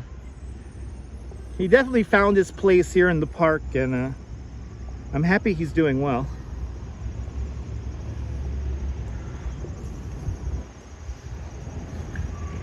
Good Wednesday afternoon out there in the Big Easy there, Steve Cruz. Good to see you. Now, yesterday my obsession was Balloon Fest 86. This morning I was watching videos of the New Orleans World's Fair from 1984. They should have never gotten rid of that cable car. Good to see you, John Capola. Plenty of rain and thunder at the moment down there in Fort Myers, Florida. Please stay dry out there in Florida. We're going to get rain here in New York City, it looks like on Friday or I think Saturday evening. So I think this weekend may be a washout. Tune in tomorrow. We're going to go to a really cool art installation. And on our walk here in Central Park today, we're actually finishing our walk next to a really cool bit of art also. So stay tuned and you will be rewarded with a really cool bit of art. Rush fan, are you ready for this, Rush fan? We got that guy on our live stream. So for a brief moment, we did have the guy who swam the length of the Hudson River to bring awareness to its cleaning. So yeah, we actually caught him for a little bit on the live stream. It was pretty cool. Oh, awesome, RoboJax. Big Jet TV is always bringing the live stream gold, I'm telling you. But it's gonna rain here over the weekend, so just gotta be patient.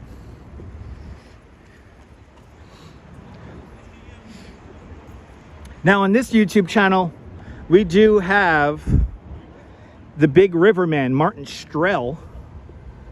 On this YouTube channel, we have a great video of Martin Strel doing the Liberty to Freedom swim, where he swims from the Statue of Liberty all the way down to the World Trade Center. Martin Strel swam the length of the Yangtze River, which is pretty cool. But you can find that video right here on YouTube, on this very channel. We're right now by Mount Sinai Hospital, which is just over there. We're still walking north along Fifth Avenue. We have not begun to make our transition over to the west side yet. Lucia, good to see you. Welcome.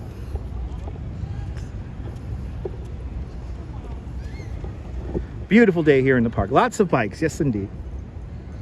One of the greatest spots to go cycling is here in Central Park. I hope everyone's having a great day out there.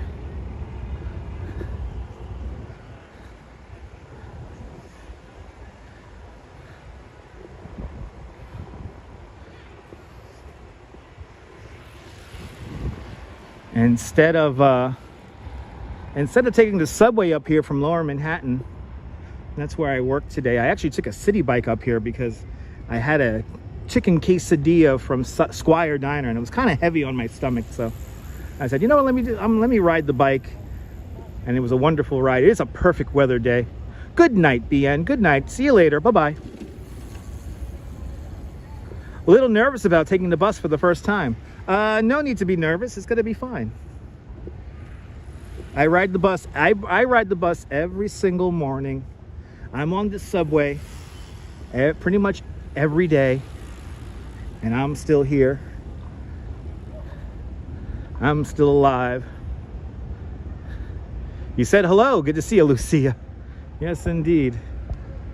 But good day, Lucia. Good day. I hope you're having a great day.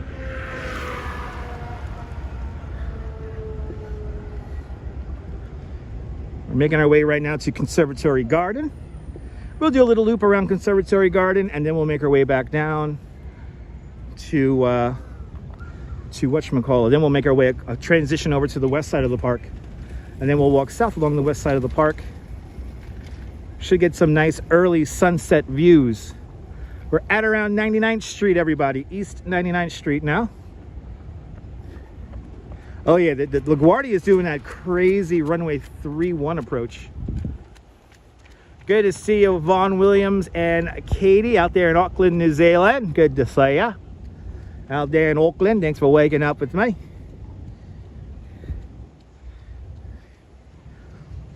Happy Thursday out there in Auckland. Hope y'all are doing well. I need me a Foster's. I had Australia, what was it, yesterday on the tour? Lovely people. Absolutely lovely. Absolutely lovely. Ooh, they're playing football out there. Or as the Americans call it, soccer.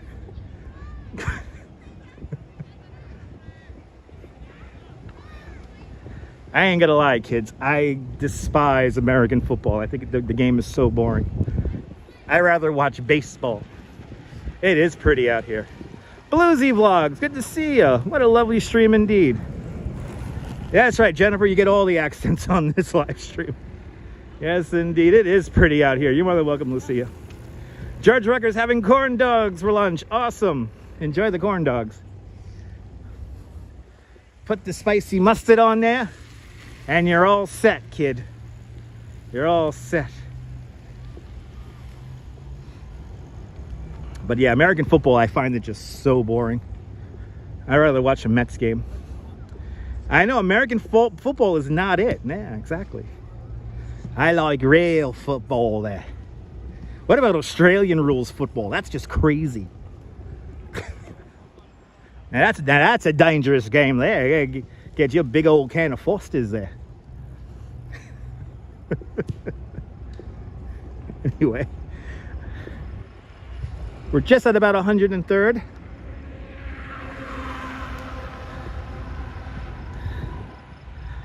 And we're gonna head on over into Conservatory Garden now. And we'll do a little loop around there. Put football. Me too, Shaky Dave. Me too. If I want to sleep, I put on 2 games. I put on American football or NASCAR. If you ever can't sleep, put on a NASCAR game or NASCAR race. Actually, Crocodile Dundee. You call that a knife? You call that a knife? Now that's a knife. You sooner watch rugby's a fun game, John Capola. I like rugby. That's a fun game.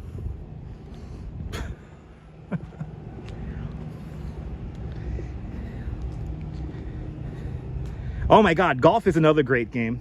Now we have the new Live Golf series, which is like golf with like techno music. Supposedly Live Golf like supports human trafficking or something like that. I don't know. Yeah, golf is another one.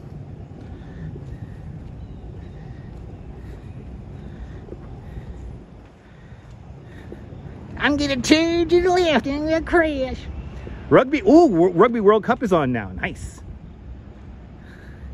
Cricket's a fun game. I mean, all the Jamaicans and Indian people like playing cricket.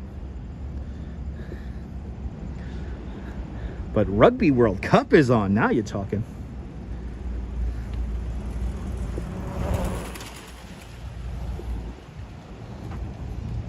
Oh my God, bowling. Bowling you could very rarely find on TV anymore. But it's still on there. I mean, just got to find it. All right. I think I'm going to go this way here because the Museum of the City of New York is right over there. So we're going to go up these stairs. Boy, I'm getting all my steps in today. By the way, today we're going to do around, I think we're going to do around 15,000 steps today on the live stream. So for everyone counting at home, yeah, 15,000 today. Golf is like, yes, exactly. Walks in camera. Yes, indeed. Ugas Claudi Gulip Carlmonti. Okay. I don't speak that language. I don't even know what language that is. Anyway, you go to 30, you dare me? It's snooty golfers in Augusta angry about live golf. Yeah, Leela. Not a lot of people like live golf. Used to like, oh my God, female roller derby still around. By the way, you mentioned Martin Strel. Your parents ran into him a week ago while he was training in the pool center where he has for a lifetime pass. Really, Bluesy Vlogs? Wow, it's a small world, Bluesy. Martin Strel is such a nice guy. Martin Strel is like such a great guy. The Big River Man, he's called. He has done some crazy stuff. So, but I have him here on my YouTube channel. I got him swimming in New York. And if you've never seen that video, by the way, guys, it's a really good video. We have the raw footage and then we have a music video that I put together.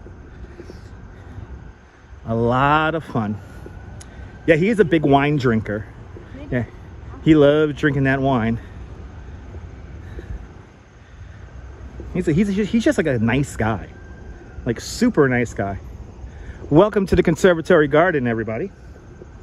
We're gonna do a little loop around here. Let's see how much of this they're restoring still. But here it is, the only formal garden in all of Central Park, the Conservatory Garden. We'll be here in a few months for springtime. Oh man. Oh, look at this. Even in the summertime, it's a gorgeous place.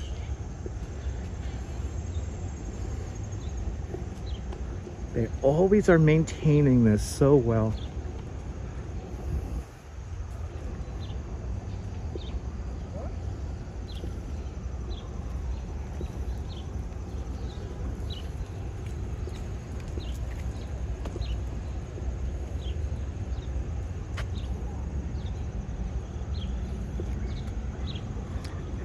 Sean, absolutely. The Harlem Mirror and the Conservatory Garden, very underrated and very undervisited.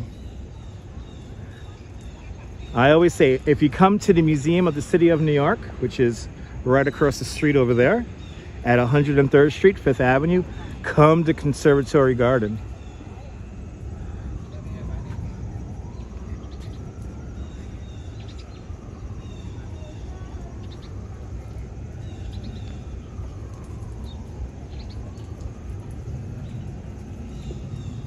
And what we have happening right now is a really cool, this is a very New York phenomenon. You see how my hand is lit, but yet the sun is right there? Well, we have the reflection of the sun coming off this building right here. So what you're getting is, if you're a photographer right now, you could get some great shots right now because everything is popping with the reflection of the light off the building. So like this plant right here is in that reflection right now, and it just looks so cool. It's one of those magical things that New York kind of does from time to time, is you'll get the reflection from a building and it just looks cool, right? You remember seeing the spring? Yeah, this is one of the best spots to come around springtime. But Sean is always in Central Park. That's why you want to follow Bagels and Walks. But look at how you get the sun shining through the trees, and then you have the reflection of the sun from the building bring the light back down. Just so cool.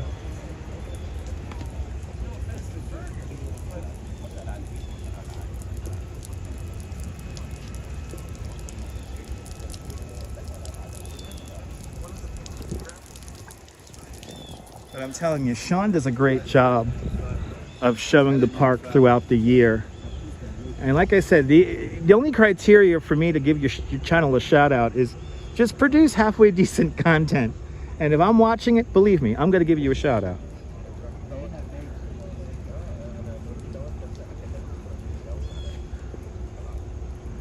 And Land Rover 1965 with a £5 super chat. Land Rover 1965, thank you so much for the very generous £5 super chat. Thank you so much for joining today's 5-pounder club. Much, much, much, much, much appreciated with a very generous £5 super chat. Thank you so much. Y'all are being awfully kind in the super chat booth today, so thank you so much, guys. Oh my God, Sean, I heard that we're gonna have a really great fall this year because we've gotten so much rain during the summertime this year that evidently we're gonna get some great colors. But look at the colors in here now. I am ready for spring for next year. Of course I am.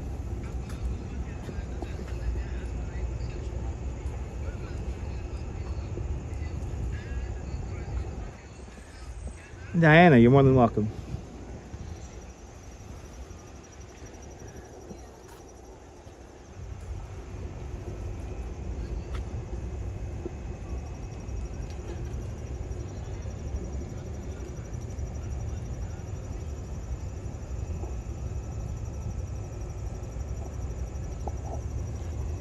At that B, let me get right up on him. Lucia, you're more than welcome, Lucia. I mean, and we will be here when it snows, so you know, if you watch the channel enough, and if you watch Sean's channel enough, you'll see the Central Park in all the different seasons.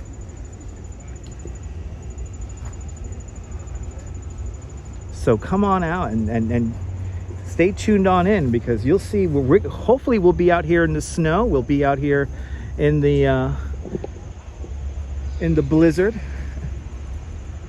You know what, Diana? I don't think it smells that much. I'm not really noticing any perfume coming off of the flowers at the moment. Let's see how the other garden's doing. I think that's where they're doing all the construction. But it looks like the fountain, I think, is turned on. And by the way, this is where the bathrooms are, right here. Micah back home, yes indeed. It is still summer. It officially becomes fall very early Saturday morning. I think it's 2:30 in the morning on Saturday. It's officially fall. But we have here a beautiful fountain. This is where I have to come in on a hot summer day. Ooh, we even got a little bit of a rainbow there. Look at this. Look at this. Oh, look at the rainbow. How cool is that? A rainbow just for you guys.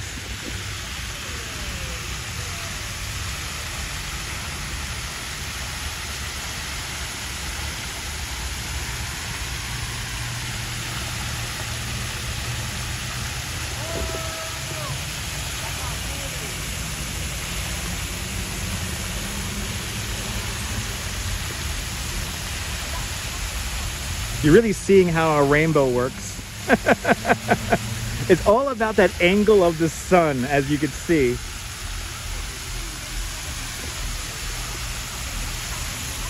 And you see, you can't get it from this way here because the sun is up there. So what you want to do is you want the sun kind of behind you, and then you can see the circumference there of this.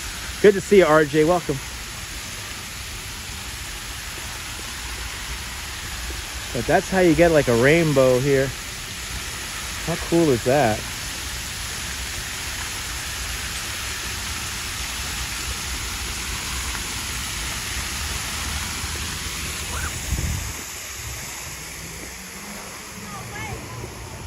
Museum of the City of New York, right down over there. Museum El Barrio, right over here.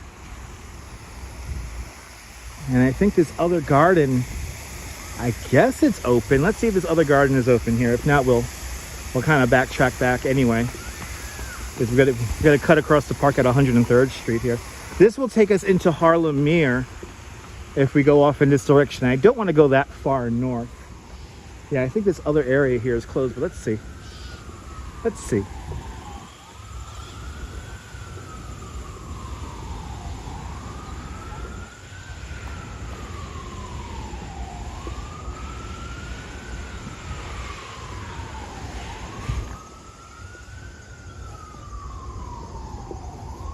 Yeah, this is all closed off. They're doing lots of construction here in the Conservatory Garden.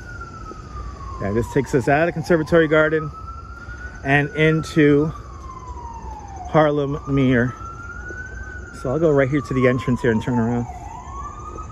And you like that screenshot time there, Bluesy? Absolutely.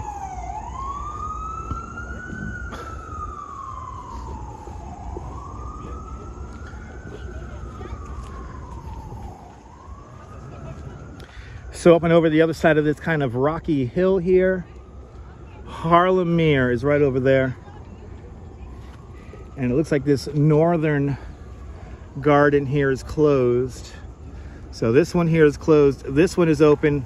Actually, this one is closed. This one is open. And then the fountain's right here. So we just kind of walked around here and then came up and over. Now we're like right about like here. Now we're gonna kind of go back. So let's do it. Let's look at that rainbow one more time. And then we'll make our way over to 103rd and cut across the park.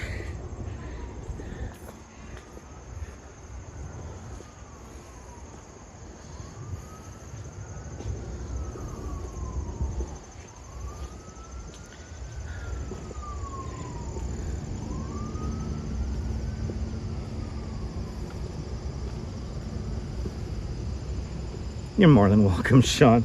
And Sean, thanks for hanging on out with you and the kiddo.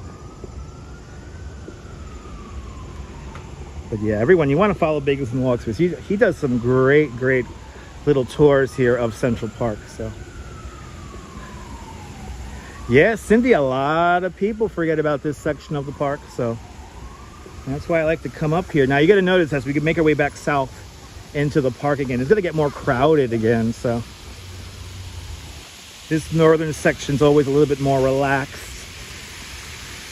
a little bit more subdued.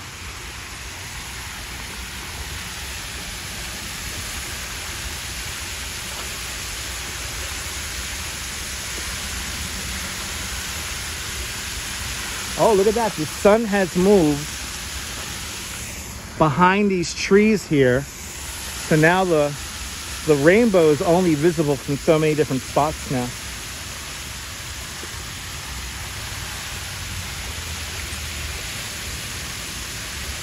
Yay. Now you get to say y'all saw a rainbow on the live stream today. Y'all got to see a rainbow. All right, let's make our way back over to the 103rd Street Traverse. And we're gonna make our way over to the west side of the park. What's that fountain called? You know what, Diana Lee? I actually have no idea what that name of that fountain is. Sean, do you know the name of that fountain? I have no idea. I would just call that the Conservatory Water fountain, but no doubt it does have a name. But there is so much to Central Park that it's impossible for me to remember everything. No, the Dakota is down on 72nd Street. We're going to see the Dakota when we're over by Strawberry Fields. So we're not there just yet, and I will point out the Dakota a little bit later on when we get to Strawberry Fields.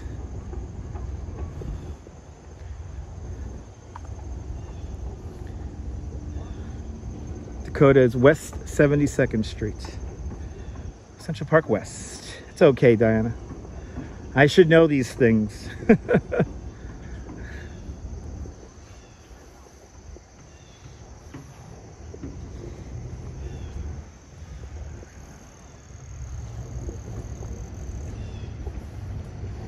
Take one last little walk through here because it's so pretty.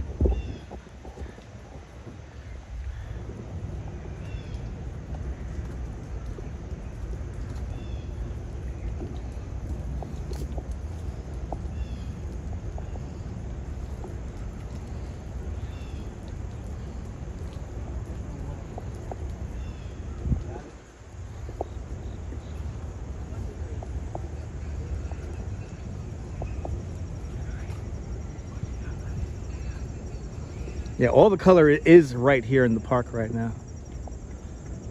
Oh, you're more than welcome, Bluesy. You got it. Yeah, it's very peaceful up here. The northern section of the park is always the most peaceful section of the park. Always less people up here. A little bit more relaxed.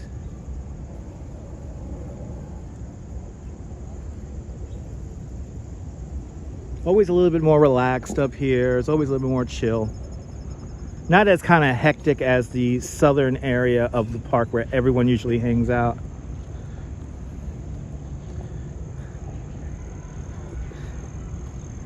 That's why it's always nice to experience the park. You know, really spend time in here. And you could easily be in here for like 5 hours. Kind of just experiencing all the different landscapes and everything.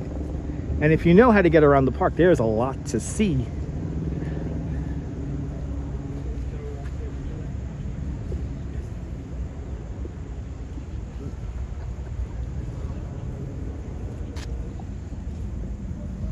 These guys here, I could smell these guys right here. These guys are pretty fragrant.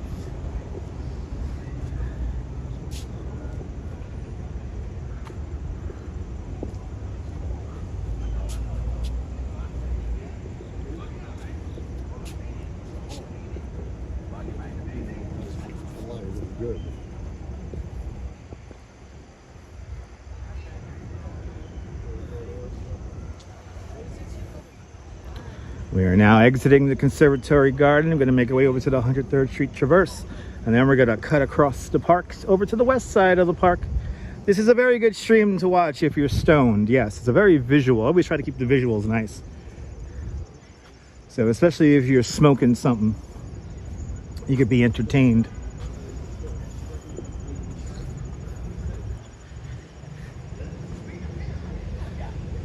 All right.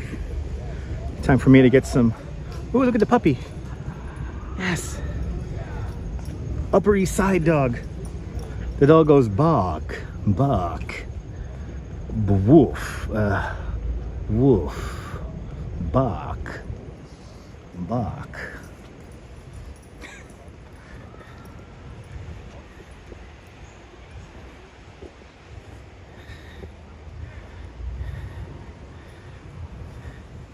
Everything's so visual, man. Yeah, man, you know? Yeah, man. Just tripping out on the visuals, man. Ah, awesome, Bluesy.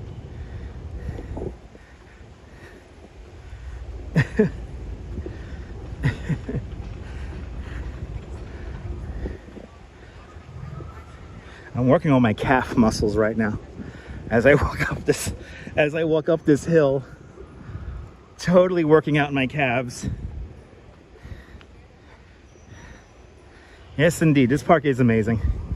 It's hard to imagine it's all man-made. That's the probably the most amazing thing about this whole thing. It's all just contrived. It's not real nature. Nothing about Central Park is necessarily real. The individual elements, the trees, the dirt, the shrubs, the plants, those are natural, but then its assortment and placement is all not real. Was I Otto or Cheech? A little bit of column A and a little bit of column B. Vaughn Williams.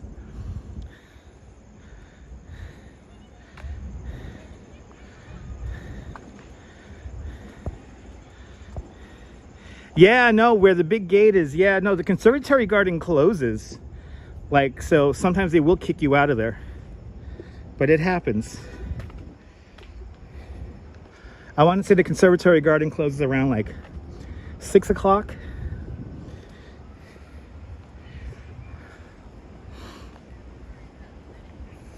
That is like a formal garden, so they do close it off.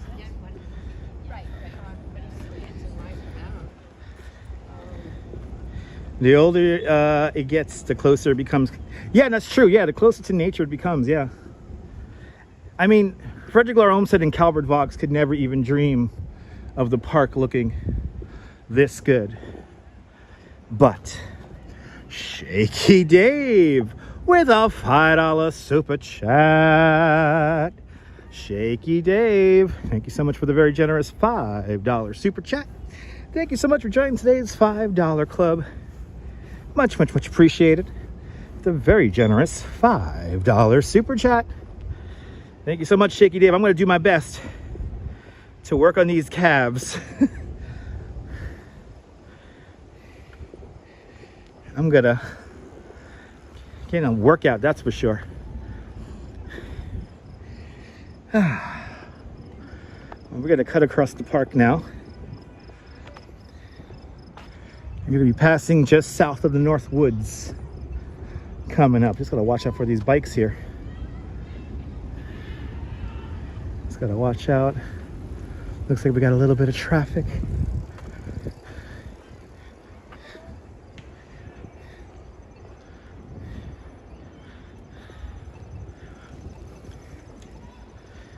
Jose Torres,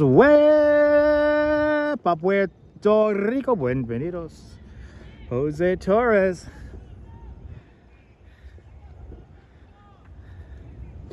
Two hours into our walk around Central Park.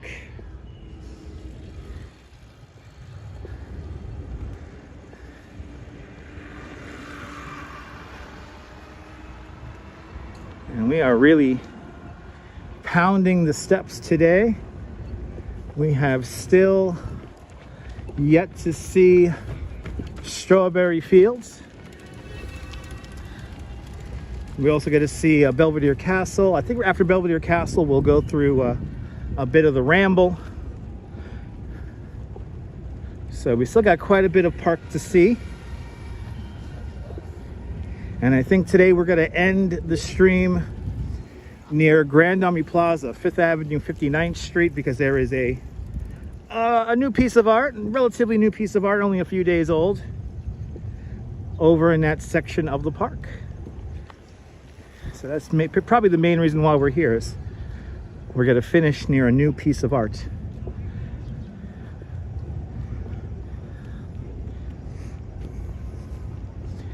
Welcome on into the show as we approach the 2-hour mark.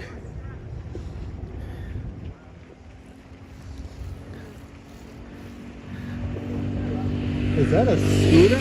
That is like crazy illegal. And that's one of those unregistered motorized scooters, those gas-powered scooters. Those are highly illegal. At the beginning to crack down on those here in New York. Mercy Drive. Good to see you, Mercy. Welcome on into the show.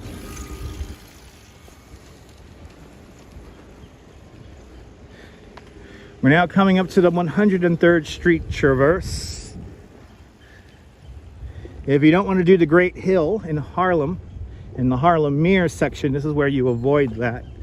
And you cut across right here at 103rd Street. This area of the park, probably used the most in the TV show Law and Order. But let's see what we did so far today.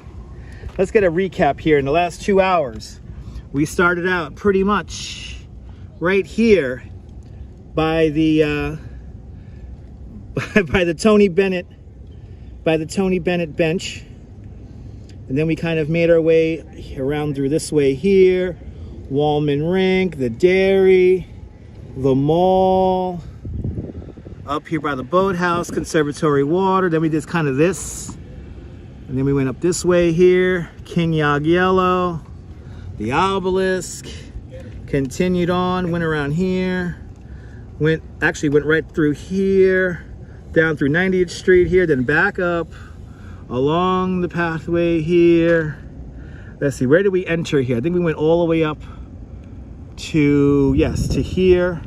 Then we went down through here. Then we did a little loop through here, went all the way up to here. Then we went back down, did a little loop through here, went back down through here. Then we went, oh, this is where we are now, yay! Now we're gonna go down and go, wee! So we still got a lot of park to see. 2 hours has gone by quickly. This area does get great sunflowers, I have to agree. Yeah, I know, Heartbreak Hill. Heartbreak Hill is kind of a nickname. Yeah, the official name is the Great Hill. But Heartbreak Hill, yeah, very much a heartbreak. That hill is not fun to climb. Awesome. Good to see you, Audrey. Welcome on into the show. Off in this direction here, the North Woods. And many episodes of Law and Order. This is where usually robberies happen, or this is where they dump the dead bodies in the TV show Law and Order. It's usually right here in this section of the park. But this pole has a very special memory for me. For a brief moment in time, I was a production assistant on Law and Order. And right here is where I spent the night in the park. It was a cold, I think it was February or March night. I was sleeping with the electrical equipment right here next to this pole. And I slept in a van right here. CMV Productions, are you late to the party? We only started 2 hours ago. Welcome on into the show. ICU Investigations Atlanta, welcome on into the show. But Lucia, yes, we have done a lot of walking. Yes, we have. In the last 2 hours, we saw quite a bit of Central Park, and we're not done yet. But right here, this is where I spent the night, right here. So I always remember this pole right here, but this is, we were plugged into this. But right here. And early that morning, Jerry Orbach, the one and only, he brought coffee and donuts for everyone who spent the night here. But those were the days. Simpler times. I was in a weird place in my life where I was kind of like in between jobs. So, but hey, $150 a night to sleep in the park. I'll take it. We're gonna pay you $150 cash to sleep in the park. I'm like, all right. Yep, indeed, life of production assistant. And then not that far from here, there was a deli that stayed open all night, that they knew that we were gonna go in there and use their bathroom. But there was a bunch of us. I think there was like 15 of us out here all night, sleeping with the literally sleeping with the electrical equipment. I think what was really the most ironic part was that we were all basically smoking blunts and drinking alcohol all night. So, I have done it all. Yes, I have. Thank goodness for a replay, right? But we filmed right over here. And it was snow. It was so cold. There was snow everywhere. We basically kept the vans running all night to keep it, to keep the heat turned on. So simpler time. But Jerry Orbach, he was the one-take king. He would always bang out his scenes, and we will always end up leaving early because he was such a consummate professional. He always banged out those one takes. It was amazing. We very rarely had to do a multiple takes with him. If we did have to do multiple takes, it was probably because of the camera equipment failing, something with the microphone like wind. But Jerry Orbach was always on the ball. He was an amazing person to work with. Robert Brunn, welcome.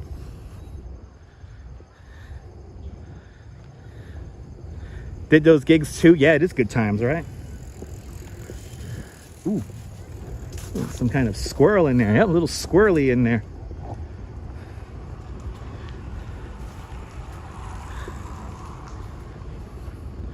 So Cynthia, supposedly the trees have like, for their root system, they have like areas for the roots to go. So it's kind of like nature, but it's like guided. So the trees are placed in a manner so that their roots could get a good firm grip and that they could kind of grow whatever way they want. So the trees can grow whatever way they want. For the most part, we're in like the second and third planting of these trees. But the placement is like a kind of an approximation. So trees have slightly, subtly changed their exact locations throughout the years. Remember, Central Park is pretty old. The park first opened up in 1858. So, but like the great American elm trees that we have down in the mall and throughout the park here, that's like a Central Park hybrid great American elm tree, highly resistant to various bugs and diseases.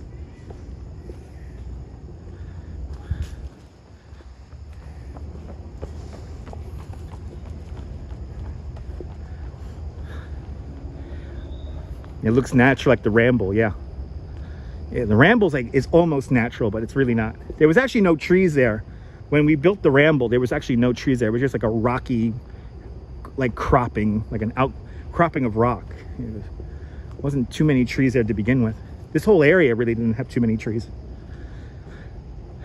But Diana, yeah, Mr. Orbach, one of the greatest. He was just a nice guy. He was like classic New Yorker. Like, don't bullshit him. If anything, if any production assistant bullshitted him, oh my God, he will let you have it. Absolutely, Sean. Absolutely. No benches in this part of the park. Not on this roadway here. No, because this is the 103rd Street Traverse. So this gets you from the west side to the east side to the east side to the west side.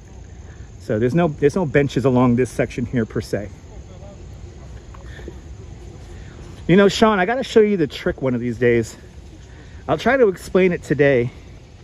There is a trick to figure out how to get around the Ramble without encountering stairs.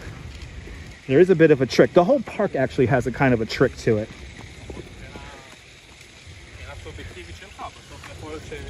But I'm a bad example because I've kind of like memorized the park. So like all I need to do is like kind of look somewhere. As long as I have like a landmark, I pretty much know exactly where I am. But now we're walking south along the west side of the park.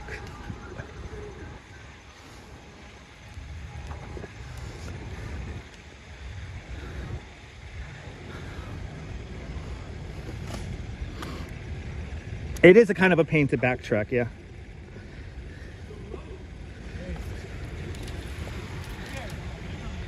That I would agree with you. But now again, we're again along the main drive on the west side of the park. Now we're walking south, and this is going to be our general direction once again.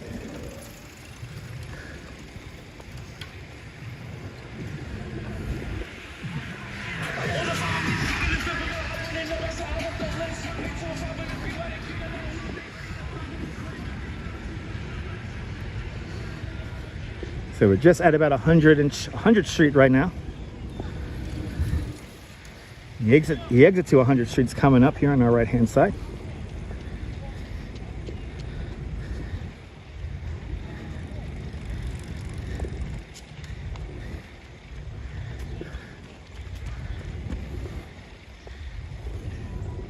But as we walk into the sun, it is a beautiful day here in New York.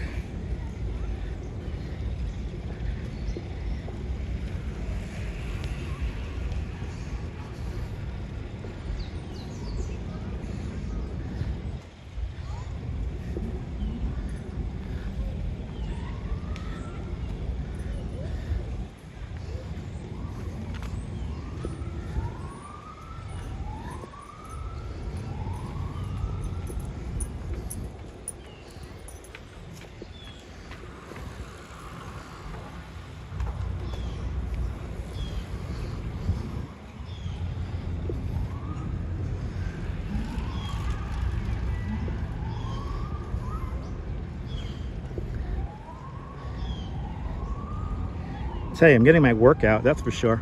Brett, good to see you. Love those sun rays, me too. Fantastic end to a summer day, a late summer day. Last day of summer, official day of full day of summer is going to be on Friday. And then the autumnal equinox will take place early Saturday morning. So the Saturday is the first day of fall. The first full day of fall is on Sunday. And then next thing you know, it'll be the village Halloween parade. And we will be here for that.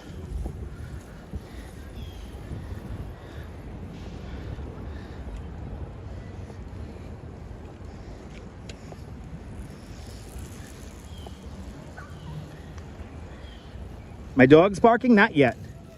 I think I have another hour or so until the dogs get barking. I think I better have another hour or so.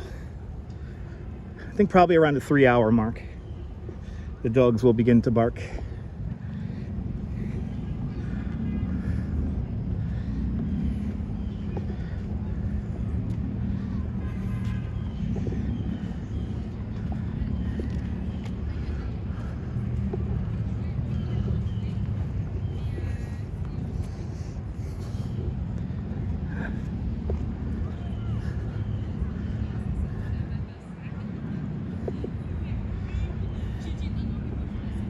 And as you see, we got rolling hills here in Central Park.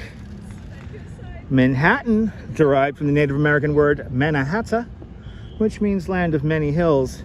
How are my calves doing? My calves are burning a little bit. I'm getting a good workout with my calves right now. These hills here really work out my calves nicely.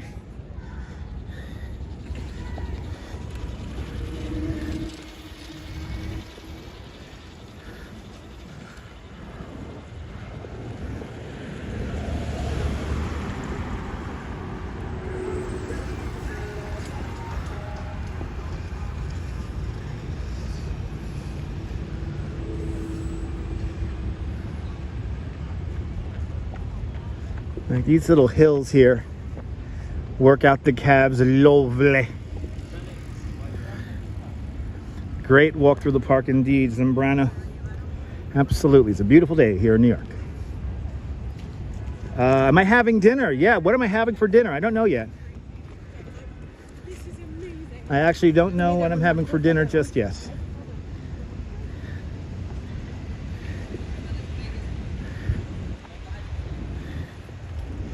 I'm definitely going to get something to eat later on, especially considering I basically only had one meal today. I've only had the chicken quesadilla from the diner. So, yeah. Stylish Bunny, good to see you. Yeah, you know, this is definitely a 10 for 10 day. Yeah, I got to definitely savor these days, Sean. I'll definitely be excited when, or I'll definitely be grateful I enjoyed this day when it's like 2 degrees outside and ice and snow everywhere. So, like, remember that day I walked around Central Park on the 20th of September? Oh, wasn't that a lovely day?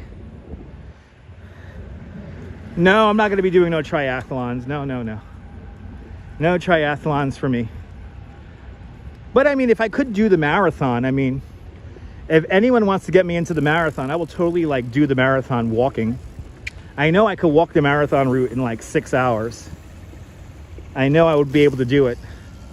So if I would, you know, if I were able to live stream it, I would definitely try to live stream being in the marathon. So if anyone wants to sponsor me to be in the marathon,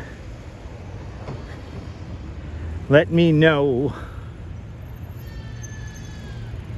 So, Timbo, I have tried running, but I don't have very good form. So, yeah, because I'm like a cyclist first and foremost. So I kind of run kind of hunched over, and I don't run very cleanly. So I don't want to destroy my feet. So the walking is good enough for me.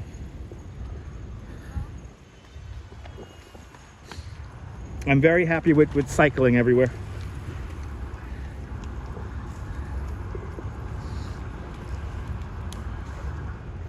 Do the 5K on Governor's Island in October. That'll be nice, but I got to enter that. You get to sponsor me, Diana? It's tough to get a spot for the New York City Marathon. That's why. If anyone knows somebody at the New York Roadrunners who could get me into the marathon for Marathon Sunday, I will definitely, if I could, I would definitely walk the whole marathon route. I know I could do it in like 6 hours. Like, not a doubt in my mind, I could do that in 6 hours. And I would live stream the whole thing.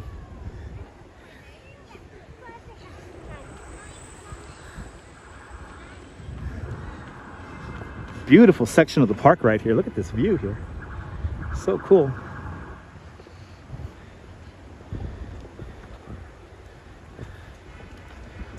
Oh yeah, and no, I wouldn't say it was fast flow. I don't really ride fast on my tour.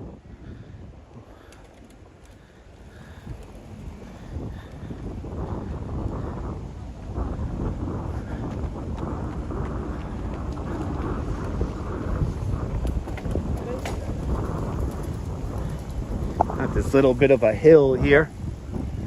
And then we're gonna, once we turn the bend here, we're gonna see a great view of the El Dorado Apartments, 300 Central Park West.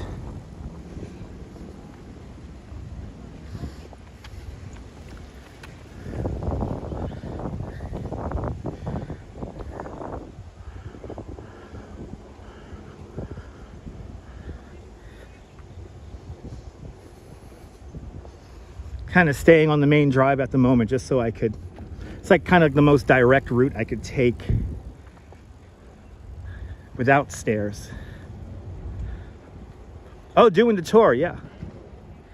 All right, this is where we told Nebul to follow the bikes. Yes, indeed. Just follow the bikes back. That's all you got to do.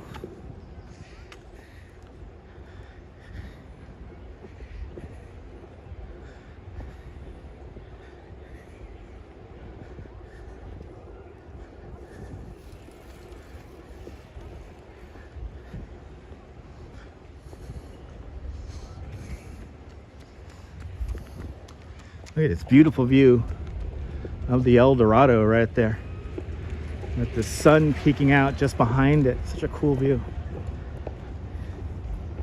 The El Dorado apartments, probably my two favorite residents in the El Dorado were Groucho Marx and Marilyn Monroe. Marilyn Monroe used to live in there. Bono used to live in there. Also Raquel Welch had an apartment in the El Dorado. And Faye Dunaway. There it is. Look at that beautiful shot. Wow.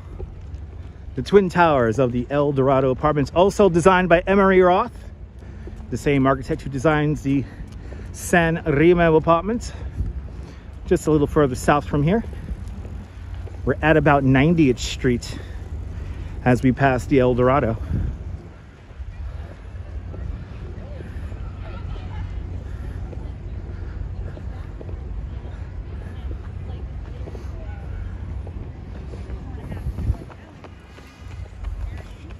Yeah, old New York City view. One of the great views. That's crazy. Yeah, don't knock until you drop it. Yeah, I think so. Yeah, I think so, Sean. Flo, do I still do bike tours? I did a bike tour this morning. So, yeah. That is my main source of income.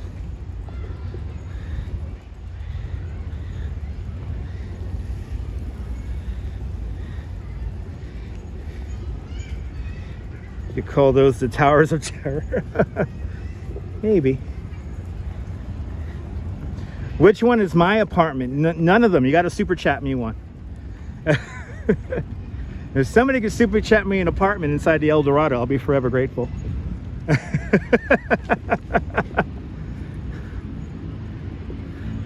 Another great view of the Jacqueline Canyonassus Reservoir. Right off this way here. Looking towards the east side. And we keep on walking south.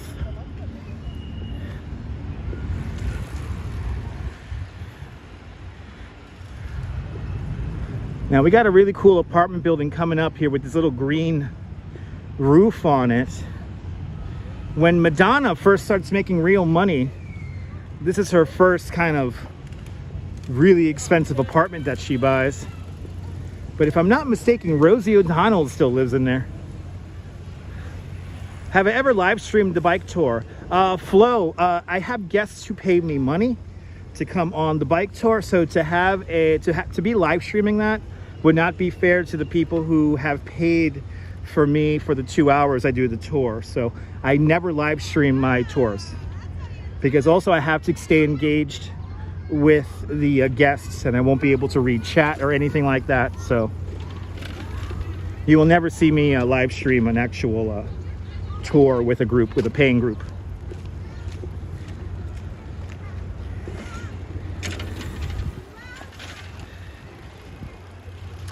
But we've basically done my bike tour here on the live stream already. So we've actually done that just by the way we've done the bike rides here. You got it, Nibble. You got it. To be super chatted one apartment is amazing, but to be super chatted two apartments will be the world.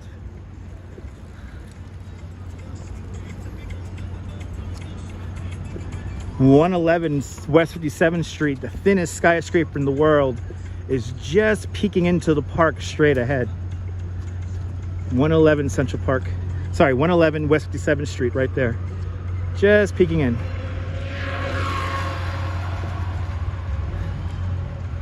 I tell you, some of these e-bikes, man, they might as well be motorcycles. They go so fast. But if it has pedals, it's legal here in the park.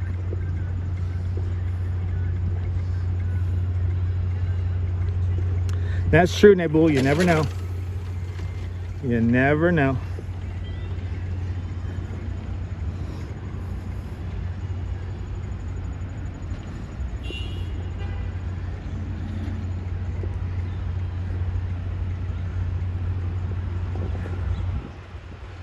I believe Bono lives in this modern building right here. Bono from U2. Okay. But real beautiful light on everything today. Just real pretty today.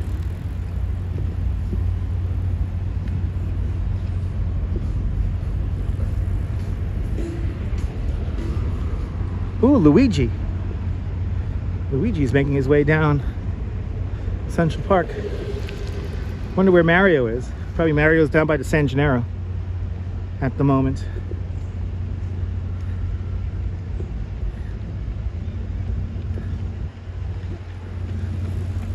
Yeah, this weather is everything. I have to agree. It's really nice.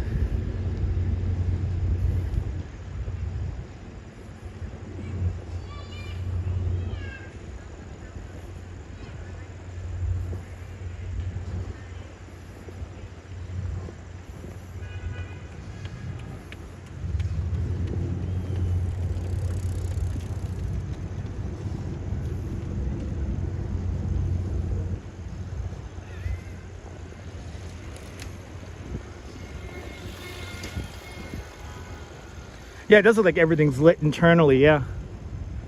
It's that magic of Central Park. Like when you get the sun angle just right, it just looks so cool. I mean, these trees are so big, you know, so. And it's always just a little bit cooler here in the park.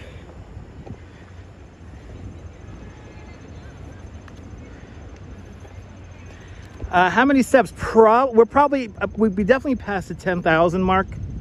We're probably pushing around 11,000 right now, maybe 12,000 steps at this point. Maybe more because we are in the park. So usually Central Park, because of all its hills and everything, we add a few more steps. We're probably going to do closer to maybe 20,000 steps today. So I was predicting around 14,000. I think we're going to do more than that. Because we did go all the way up to 103 today.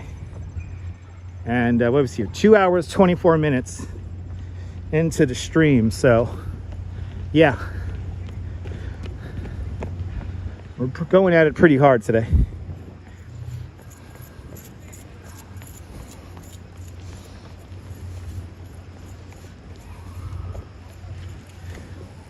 But it's definitely magical. Yes, indeed.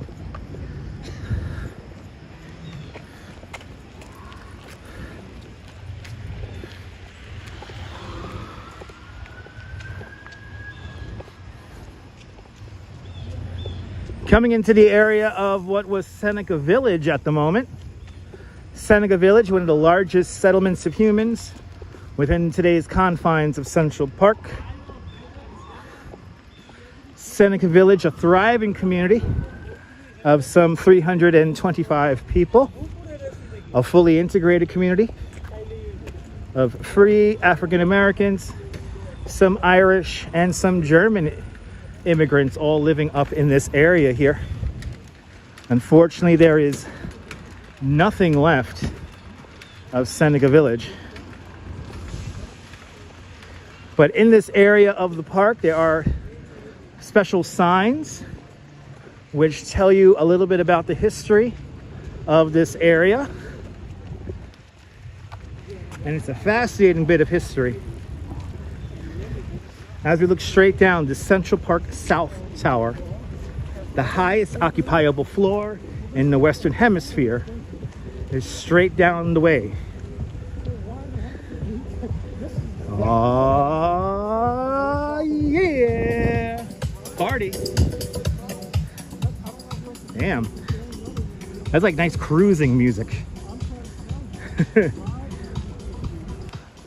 If you ever want to like have like a really cool like mobile bike party, it's all about the instrumentals. All about the instrumentals. But this area right here, this is the main part of Seneca Village, and there's a big kiosk down the way over there which tells you the center of Seneca Village and what used to be around in this area here. But this is Seneca Village, right roughly in this area right here, near the highest natural bit of land here in Central Park. That's called Summit Rock.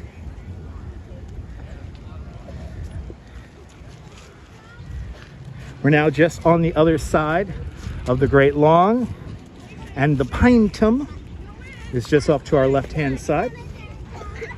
Frederick Lahr Olmsted and Calvert Vaux wanted a bit of green in the park year-round, so thus in this section of the park they planted lots of pine trees.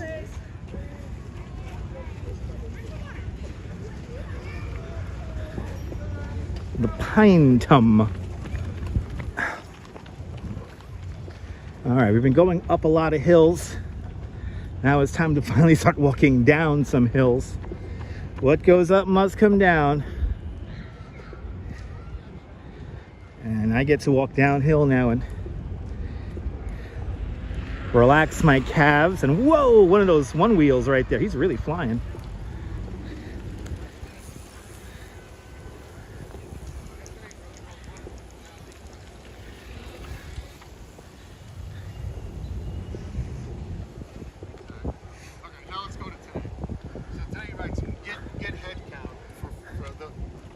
First, he writes Tom Costa, Wollman. It's a beautiful tree. Oh. Good to see you, Brian Fortis. Welcome.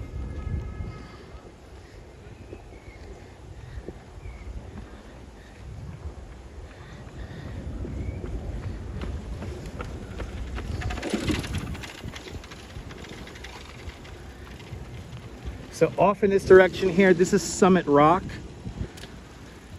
the highest natural bit of land here in the park.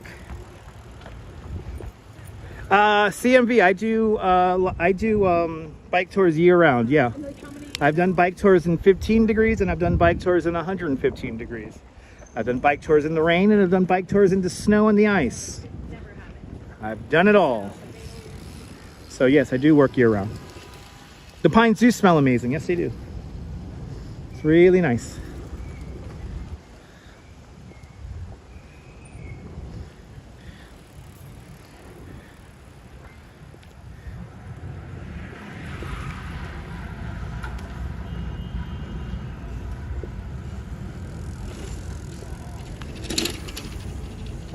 This is where you come flying down the hill here.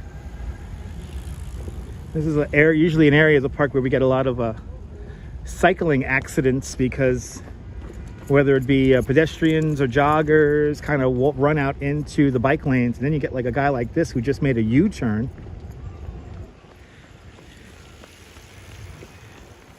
And here he is going to now ride in the footpath.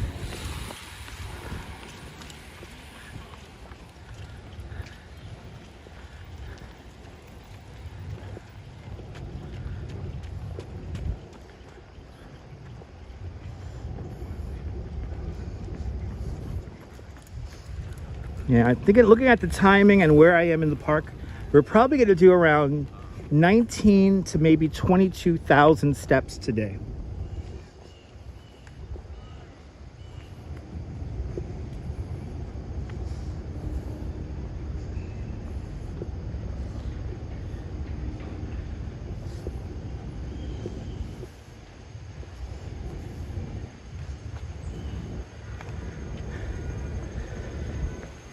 So now we're at about 82nd Street. The Natural History Museum, the American Natural History Museum, is off to our right-hand side.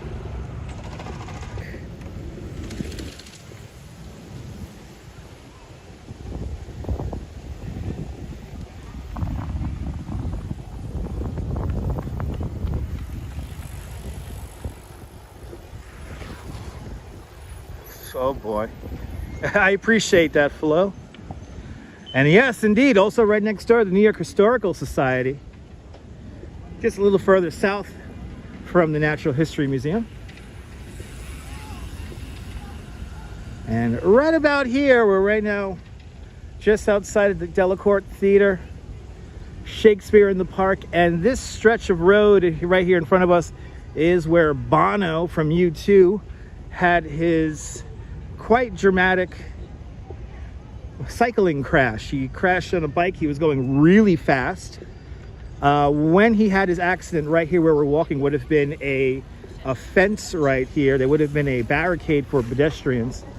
And we don't know if it was a jogger, we don't know if it was a pedestrian, we don't know if it was a man or a woman, but that person kind of ran on the outside of that fence and kind of threw Bono off. So Bono went to avoid the pedestrian and jogger. And just about at this pole right here, this pole and then to that fire hydrant, Bono went tumbling with his bike, and unfortunately he never unclipped. So the bike basically punctured his lung. He broke his wrist and his leg, and he punctured a lung, and he broke his eye socket and all this other stuff. We were worried that he will never play the guitar or sing again. But 9 months later, he gets recovered and he does a lot, but he was very bad. Good to see you, Louise Poppy. Welcome on into the show. Everyone follow Louise Poppy. She's a great live streamer from New Zealand, a fellow tour guide like myself. Kia ora, Louise. I hope you're doing great on this Thursday out there in New Zealand. We're coming up to the Swedish Cottage.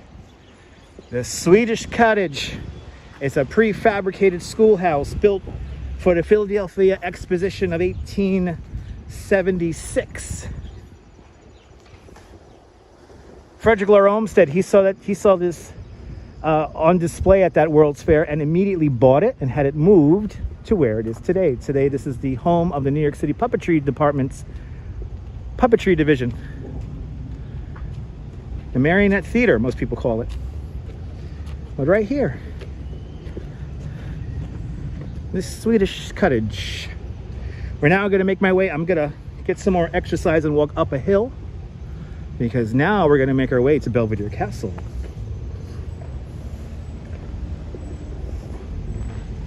This is the Shakespeare Garden. I don't feel like walking upstairs at the moment, so we're going to walk around this.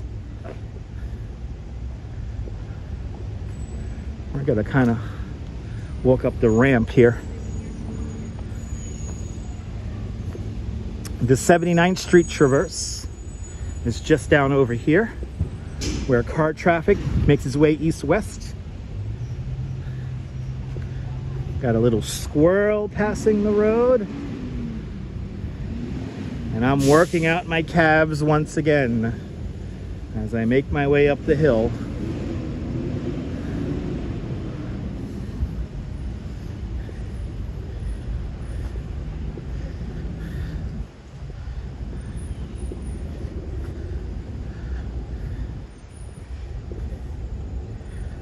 Belvedere Castle coming up next.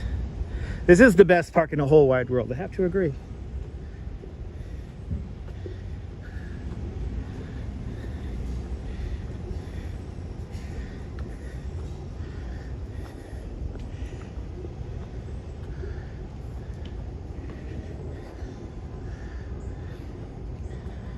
So many steps, yes indeed.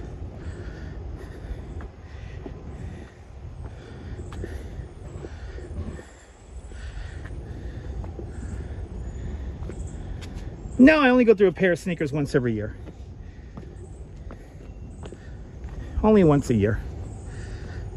And don't forget, in the wintertime, I wear boots.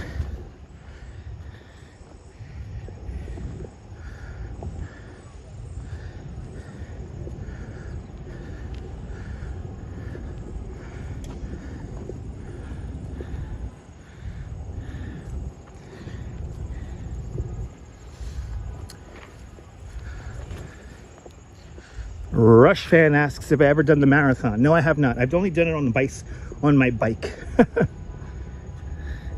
I've never done a marathon. I don't run.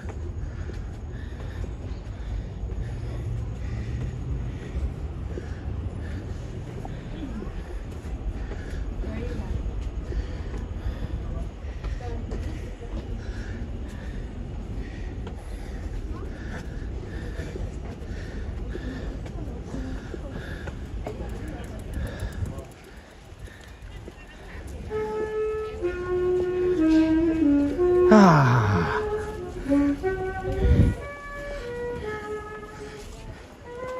Your reward after walking up all those stairs. Ah. Welcome to Vista Rock, everybody.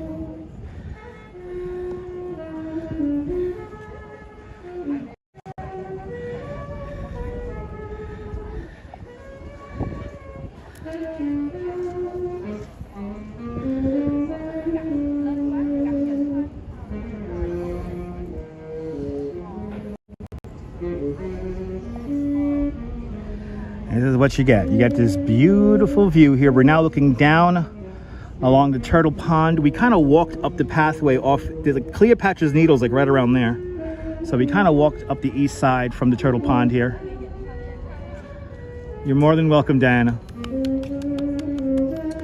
Belvedere Castle, built from the leftover rock from the construction of Central Park. Originally, there were no windows. It was just cutouts. And this was just a piece of the landscape here. The idea was that you went through the Ramble and then you broke out onto this little castle where you get this fantastic view from Vista Rock. Yeah, often the birds cool down in the water, yeah. Yeah, we got some, let me see, do you have any turtles down there? I don't see any turtles down there at the moment.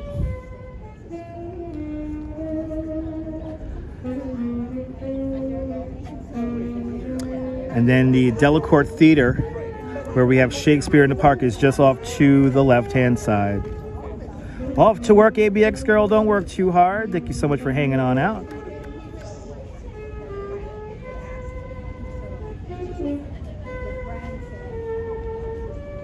Timeless view. Yes, indeed.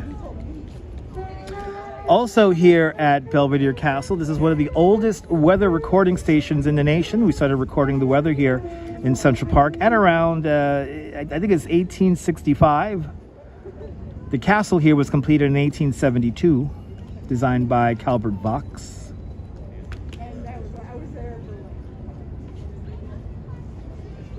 Oh, directly opposite of the water is a little dock where you take the kiddo to look at the turtles. Nice. You're more than welcome, Roger. Always beautiful here in Central Park. I mean, today's a beautiful day here in the park.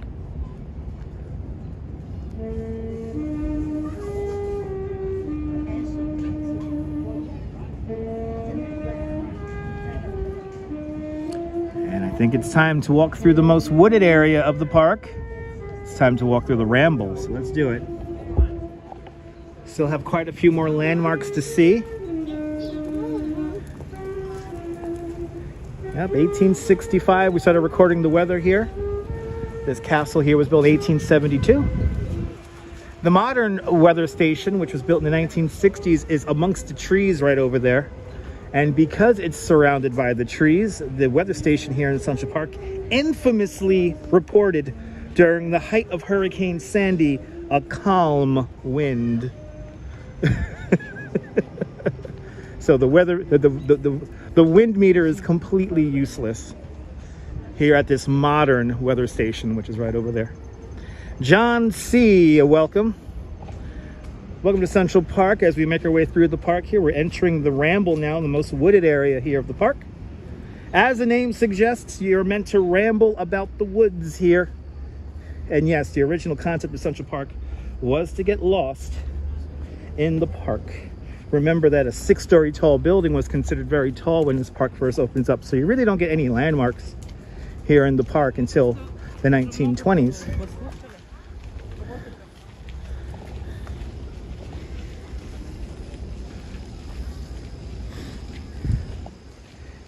But now there is like a trick to walk through here to avoid steps. You got to go like left, right. You got to count your lefts and your rights.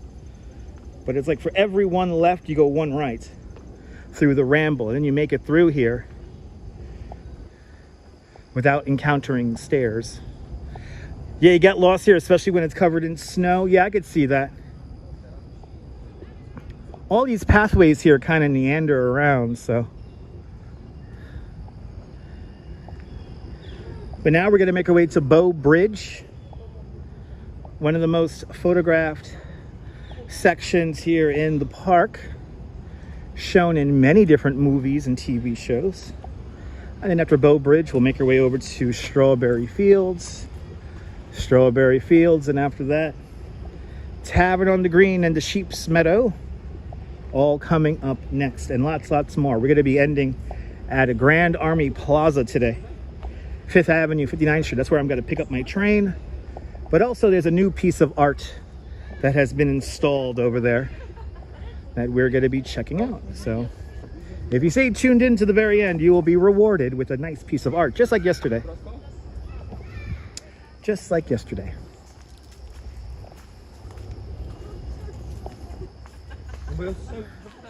But now we're in a very wooded area here of the park. Had an audience here, so we're gonna let them be on the show now. We'll let them be on the show.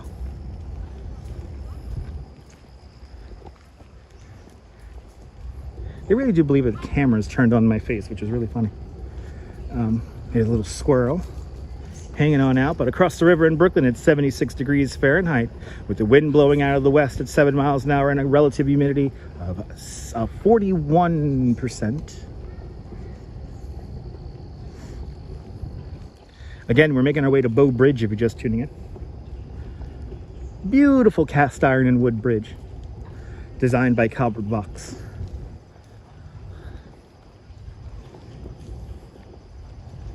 Hopefully we'll get a good signal in Strawberry Fields. Should be really nice today.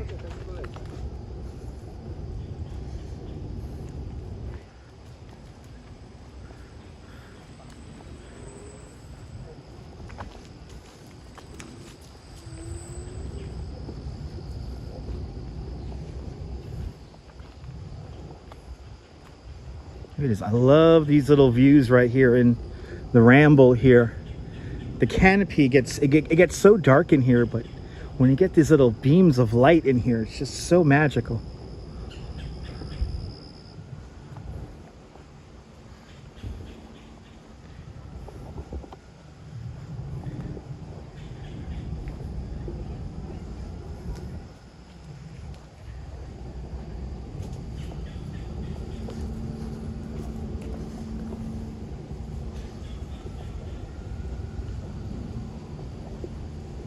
Got a little waterfall area here.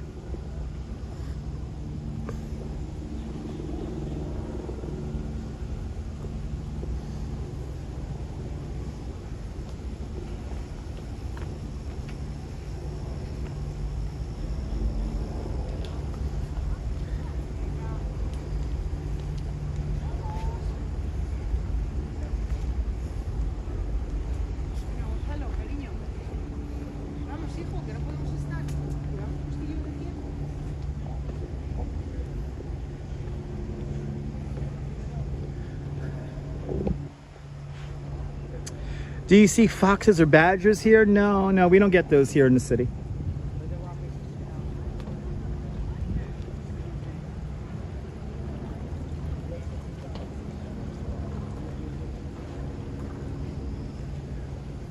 And then boom, back into the darkness of the woods.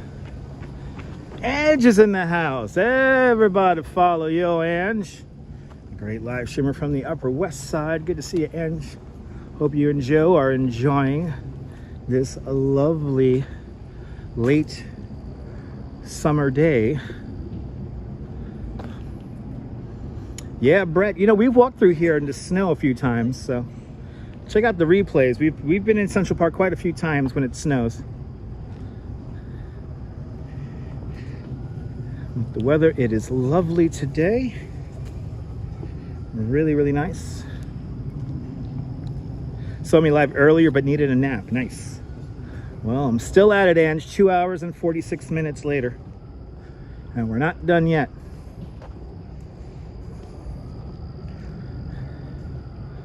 Not done yet. Still got quite a bit more of the park to see today. So now this is the lake, the western part of the lake. Oh, Ange had a great visit to Four Freedoms Park today. Oh, awesome. So everyone check out Ange's stream from Four Freedoms Park. over there on Roosevelt Island.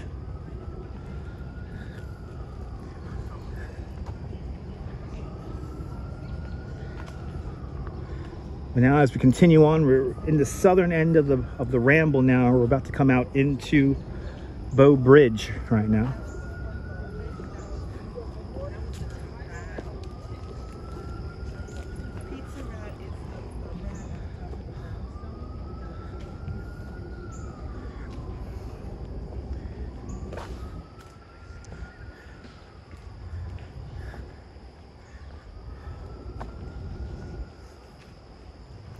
Beautiful green canopy here. And here's the Bow Bridge. How many famous movies have been filmed here in the Bow Bridge? I have lost count.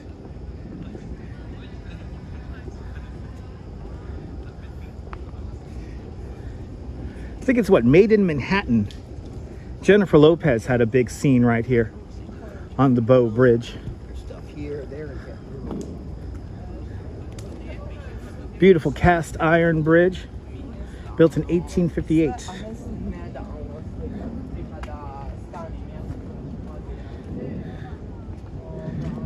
And now we have, once again, we're crossing the lake. No special name, just called the lake.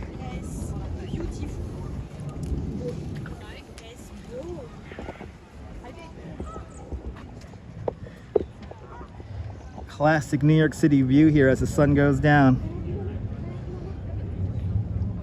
The Dakota apartments are right over here. And we're about to go over to Strawberry Fields right now.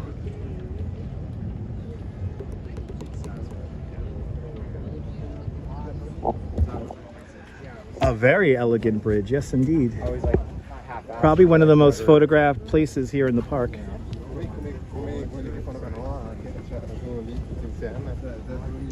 And how people surprise.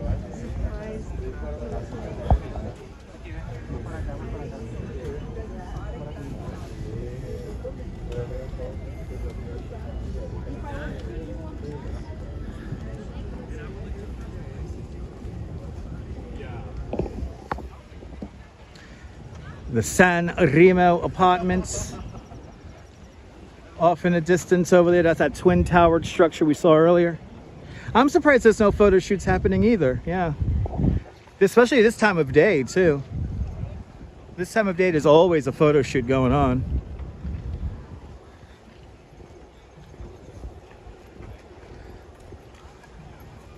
Hopefully we'll be back here on October 9th for John Lennon's birthday. I'm hoping to be here for John Lennon's birthday.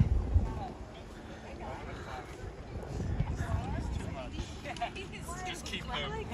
Just keep moving.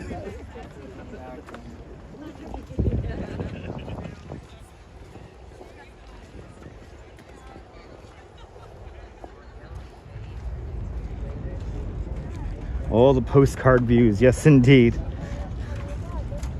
All the postcard views are right here.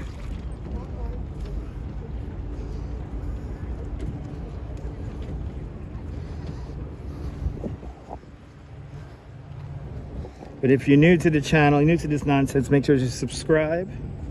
If you're finding this live stream by accident, and make sure you hit the like button if you like what you're watching. And also make sure to hit the notification bell because I never know when I'm gonna go live next.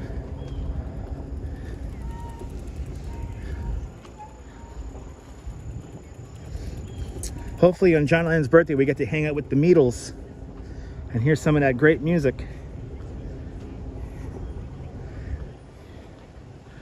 I'm hoping to be here for that.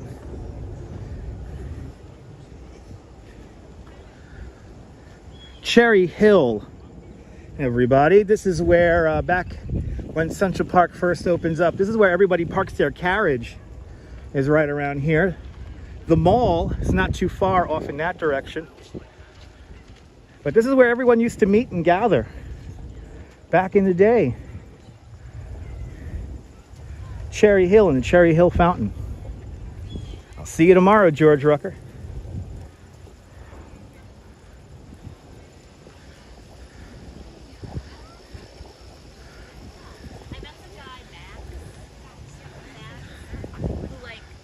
lives in another country. Now we're making our way over to Strawberry Fields.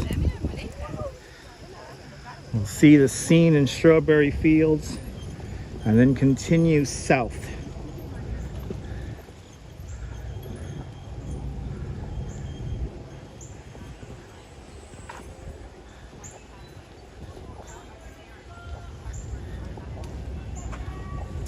Yeah, Brett, there's quite a few Beatles tribute bands, but we're friends with one of those bands. They're called the Meatles. And we're always come across the Meatles whenever we're here in the park. Or even sometimes in other parts of the city. I'm glad you're enjoying there, Danielle.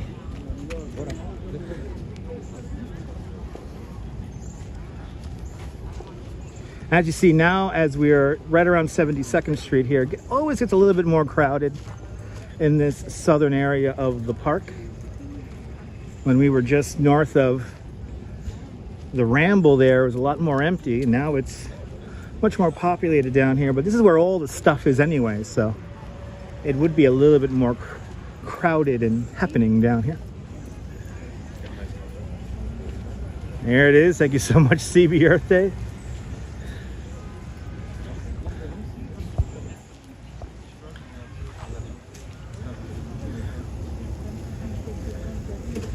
Statue of Daniel Webster coming up here on our right hand side. Daniel Webster was a state senator from New Hampshire, and he advocated for the union of North and South to remain strong during the Civil War. There's 12 of these statues along the East Coast. They're all feature Daniel Webster at his actual height. But here in Central Park and here in New York City, we had to do everything bigger and better, so let's see is twice his size in real life. In this section of the park, we have a lot of monuments dedicated to the Civil War. And Central Park construction was hindered a bit by the Civil War. But now we're about to enter Strawberry Fields.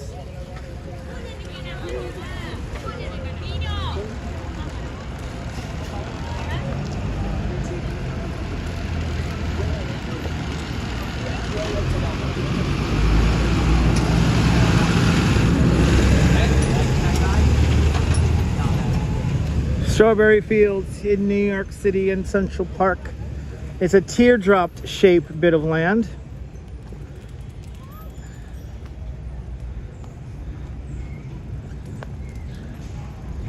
Ah, awesome, Marty. Welcome to Strawberry Fields, everybody. Strawberry Fields opens up on October 9th, 1985, on John Lennon's 45th birthday. Strawberry Fields did originally feature 18 strawberry bushes from all around the world. But unfortunately, those strawberry bushes succumbed to our cold New York City winter. And the little birds like to eat the berries. So unfortunately, no more strawberry bushes. But the main feature is still here. And that's the Imagine Mosaic. The Imagine Mosaic is a gift from the city of Naples in Italy to the city of New York. A simple black and white tile mosaic that says the word Imagine. The black and white tiles are made from clay from Mount Vesuvius at Pompeii. 151 countries recognize Strawberry Fields as an international peace garden. And you're going to see that official placard in a moment. It looks like we have some people around the plaque. Good to see you, Kathleen, out there in Destin, Florida. Al and Kathleen out there in Destin, Florida. Good to see you. Here's a dedication plaque to Strawberry Fields.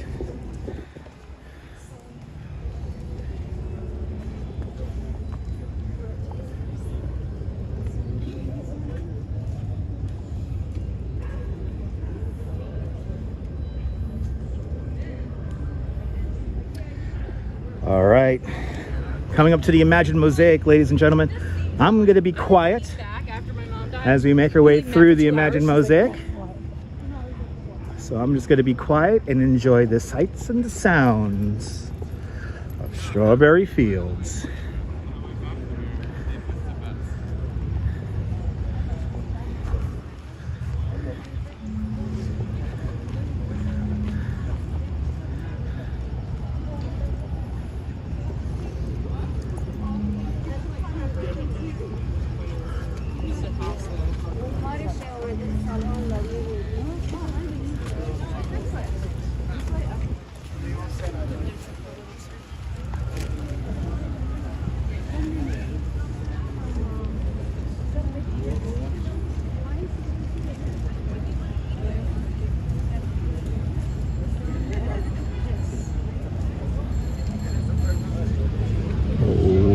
we will be no doubt here on John Lennon's birthday on October 9th.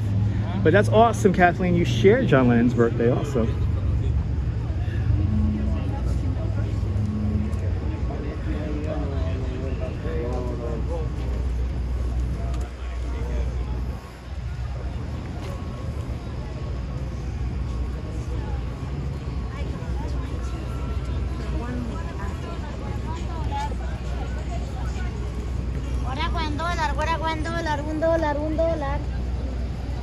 And as we come out from Strawberry Fields, we come out onto West 72nd Street, and right here are the Dakota Apartments. Once again, the Dakota Apartments, as old as the Brooklyn Bridge, completed in 1884. It was so far north that the investors had a little joke amongst themselves. It was so far north, it might as well be in the Dakota territories. And the name stuck. John Lennon and Yoko Ono bought their first apartment here in Dakota back in 1973. And then between 1973 and 1977, they bought the two neighboring apartments on the 8th floor. So their apartment is right here. So it's the apartment closest on the corner to us at that black railing. And because it's on the 8th floor, it is the penthouse floor. So you get these two other levels above that. Combine those three apartments on the 8th floor, and thus you create a 40-room apartment. The only other neighbor on the 8th floor was the great Roberta Flack. Good music on the 8th floor, amongst many, many other famous people. The only film to actually be filmed inside of Dakota is Rosemary's Baby. And unfortunately, John Lennon, he was assassinated right there where that bus stop is, right there.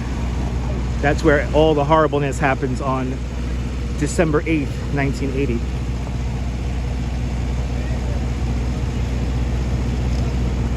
Or the Dakota Apartments right there.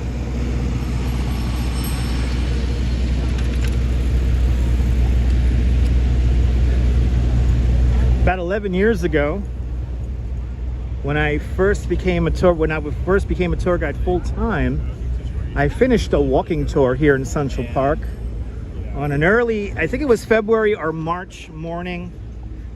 And I finished my tour right here at the Dakota because my guests had another like pickup from here. And right about here, I was walking home, walking through the park, and this is where I got to meet for the first time Yoko Ono. I met her right here, and we walked down this very path in this very direction, and we talked for like 20 minutes, and all we talked about was how beautiful the park was in the snow. That's literally all we talked about. We talked about the crunch of the snow on her shoes and how pretty it looked when the snow fell off the branches. I remember I had an iPhone 4, and she even offered, like, you want a picture? You want to take a picture? And I was like, nah. My brain will remember this. And we walked, and she found it fascinating that I knew so much about the park and everything. And she was a very soft-spoken woman. Really nice. Really nice. But we walked all down this path right here.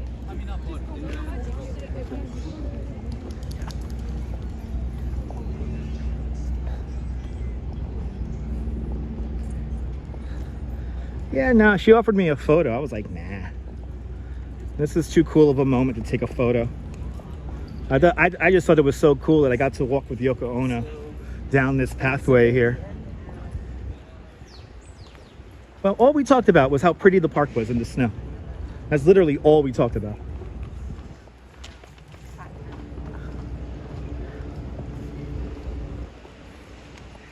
And then this is where we went our separate ways. I went down the pathway here that we're going to go down right now, and she walked across the way. I think she was going to go to Bethesda Terrace. The second time I saw Yoko, it was a kind of a hot summer day. I saw her over by the mall, and I saw her for all of about 20 seconds. I said hello, and she was about to come my way, and then somebody screamed, "Oh my God, it's Yoko Ono!" And I don't know how she did it, but her and her security guard disappeared. I turned my body and she disappeared. She vaporized. She knew how to disappear, I tell you what. But now we're walking down. We're now just south of West 72nd Street. We're coming up to the Sheep's Meadow. Sheep's Meadow and the finish line to the New York City Marathon. Tavern on the Green coming up next. Also for you Ghostbusters fans, 55 Central Park West, the Ghostbusters building is also coming up in a few moments. So much history here in Central Park. It makes it quite easy for me as a tour guide to take people through here because there's always so much to talk about. Another Civil War monument over there. That's a 7th Regiment soldier over there.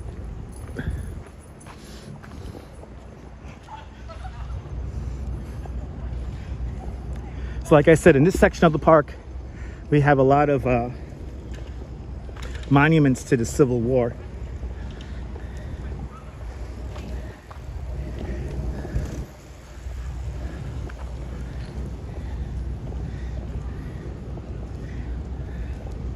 So we've been at it now for 3 hours. We have no doubt walked probably 15 to probably 18,000 steps at this point.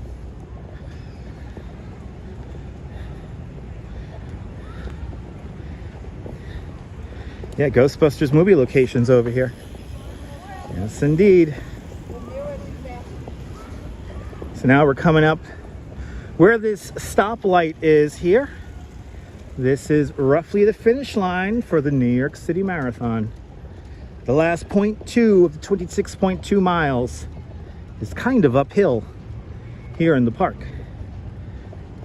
Last year, 56,000 people completed the New York City Marathon. 95% of everyone who begins the marathon completes the marathon right here at Tavern on the Green. Across the way, we have the Sheep's Meadow. The Sheep's Meadow, as the name suggests, yes, in the days before lawnmowers, sheep used to graze that meadow and cut the grass. But unfortunately, during the Great Depression, the sheep were banished to Prospect Park in Brooklyn, where they would live out the rest of their days until the 1950s. The sheep used to live right across the street here in the sheepfold. Today, a lovely restaurant called Tavern on the Green. And then we have this building right here. This is 55 Central Park West. This is the Ghostbusters building, everyone. There is no world. There's Zool. It's Zool, everybody, right there. They actually recreated the top 4 floors of this apartment building were recreated out in Hollywood for the movie in almost full scale.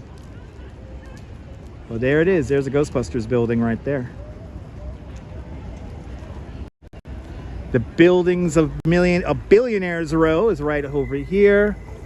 111 West 57th Street is right here. This is the narrowest skyscraper in the world. This is the tallest building along Billionaires Row. That is the Central Park South Tower. And then right here in the middle, the building that starts it all along Billionaires Row, that's 157 West 57th Street. Billionaires Row, and then 220 Central Park South is right here. This will feature the most expensive residence in all of New York City at supposedly $250 million. Am I the gatekeeper? No, I'm not. I am not the gatekeeper.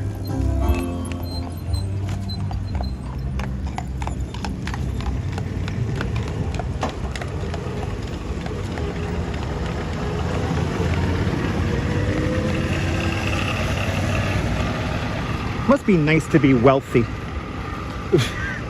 She's just like, they're just like riding the big ass SUV through the park, taking video. That must be nice. Must be nice. Am I God? I think I am. Anyway. Got a little bit of a bouncy connection here, it looks like.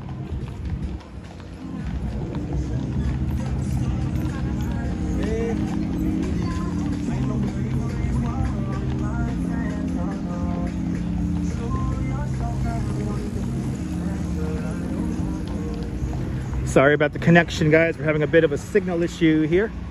No doubt because everybody's at the sheep's meadow.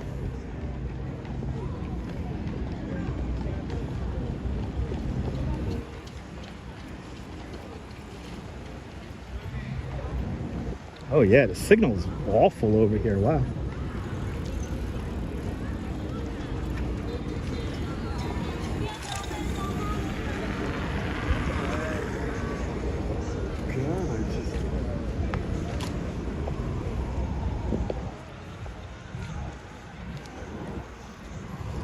Please bear with the connection. We're having a bit of a wonky connection at the moment, so please stand by.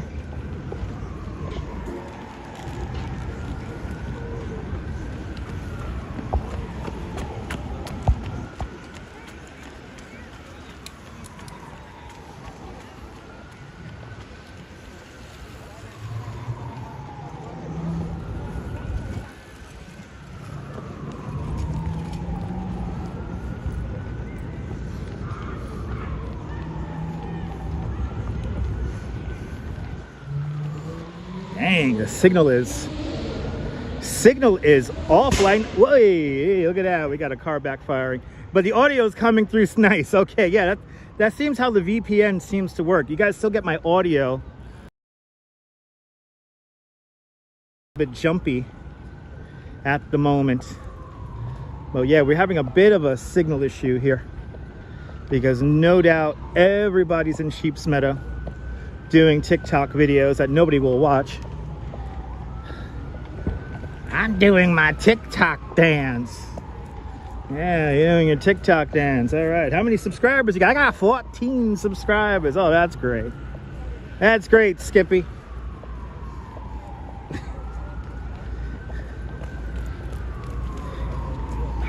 Doing a TikTok dance and nobody's gonna watch. Yay. And TikTok indeed. Yes, it's the bat signal area. I am Batman and I am the bat signal. I am the bat signal.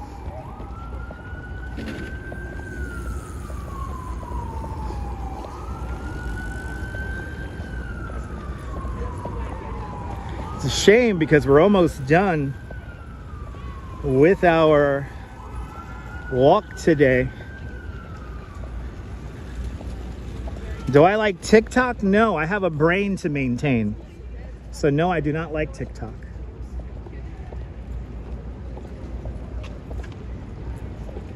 There we go. We're back up to signal minimums once again. That's good. Looks like we're getting back into good signal territory, which is fantastic. You're so over dance videos. Yeah, I know they're stupid, Ange. I ain't gonna lie, Ange. I ain't gonna candy coat it.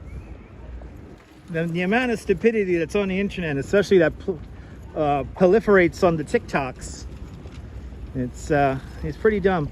You know, I did want to finish this live stream at 5th Avenue and 59th Street today, but I think I'm going to end it here at Columbus Circle because my dogs are barking.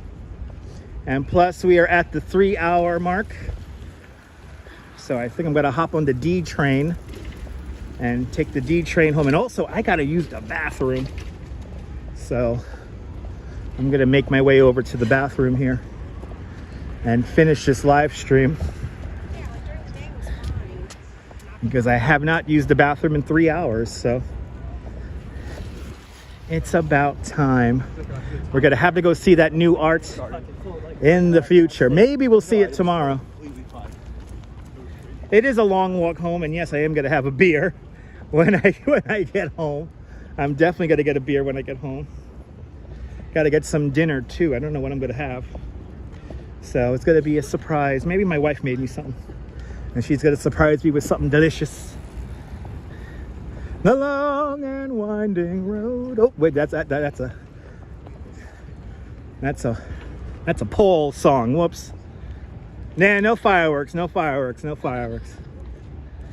You're more than welcome, Michelle. Almost done. Let me get to Columbus Circle here. Oh. Mobility scooter, go. Oh, he's like smoking a blunt on a mobility scooter. That's so New York. That's so New York. Well, let's get to Columbus Circle here.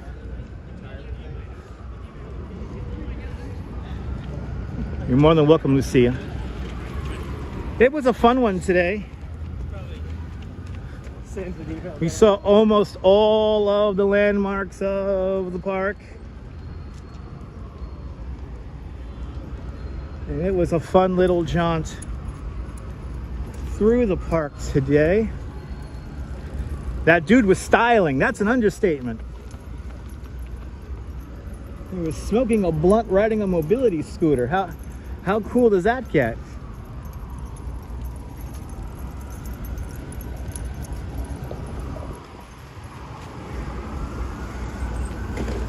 That's New York for you, baby. Still beautiful light on everything right now.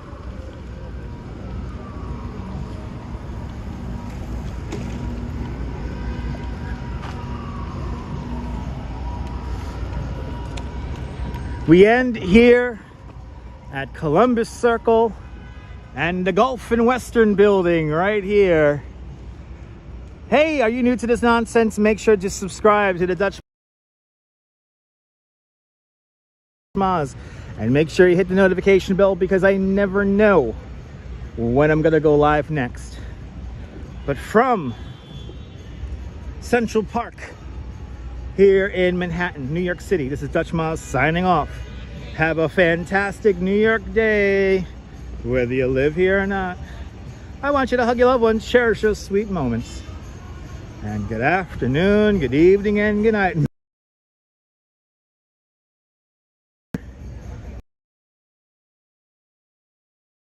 Tomorrow, folks. Tune in tomorrow. You don't want to miss it tomorrow. We're going to have a fantastic art walk tomorrow. I'll see you guys soon, folks. Take care. Bye-bye.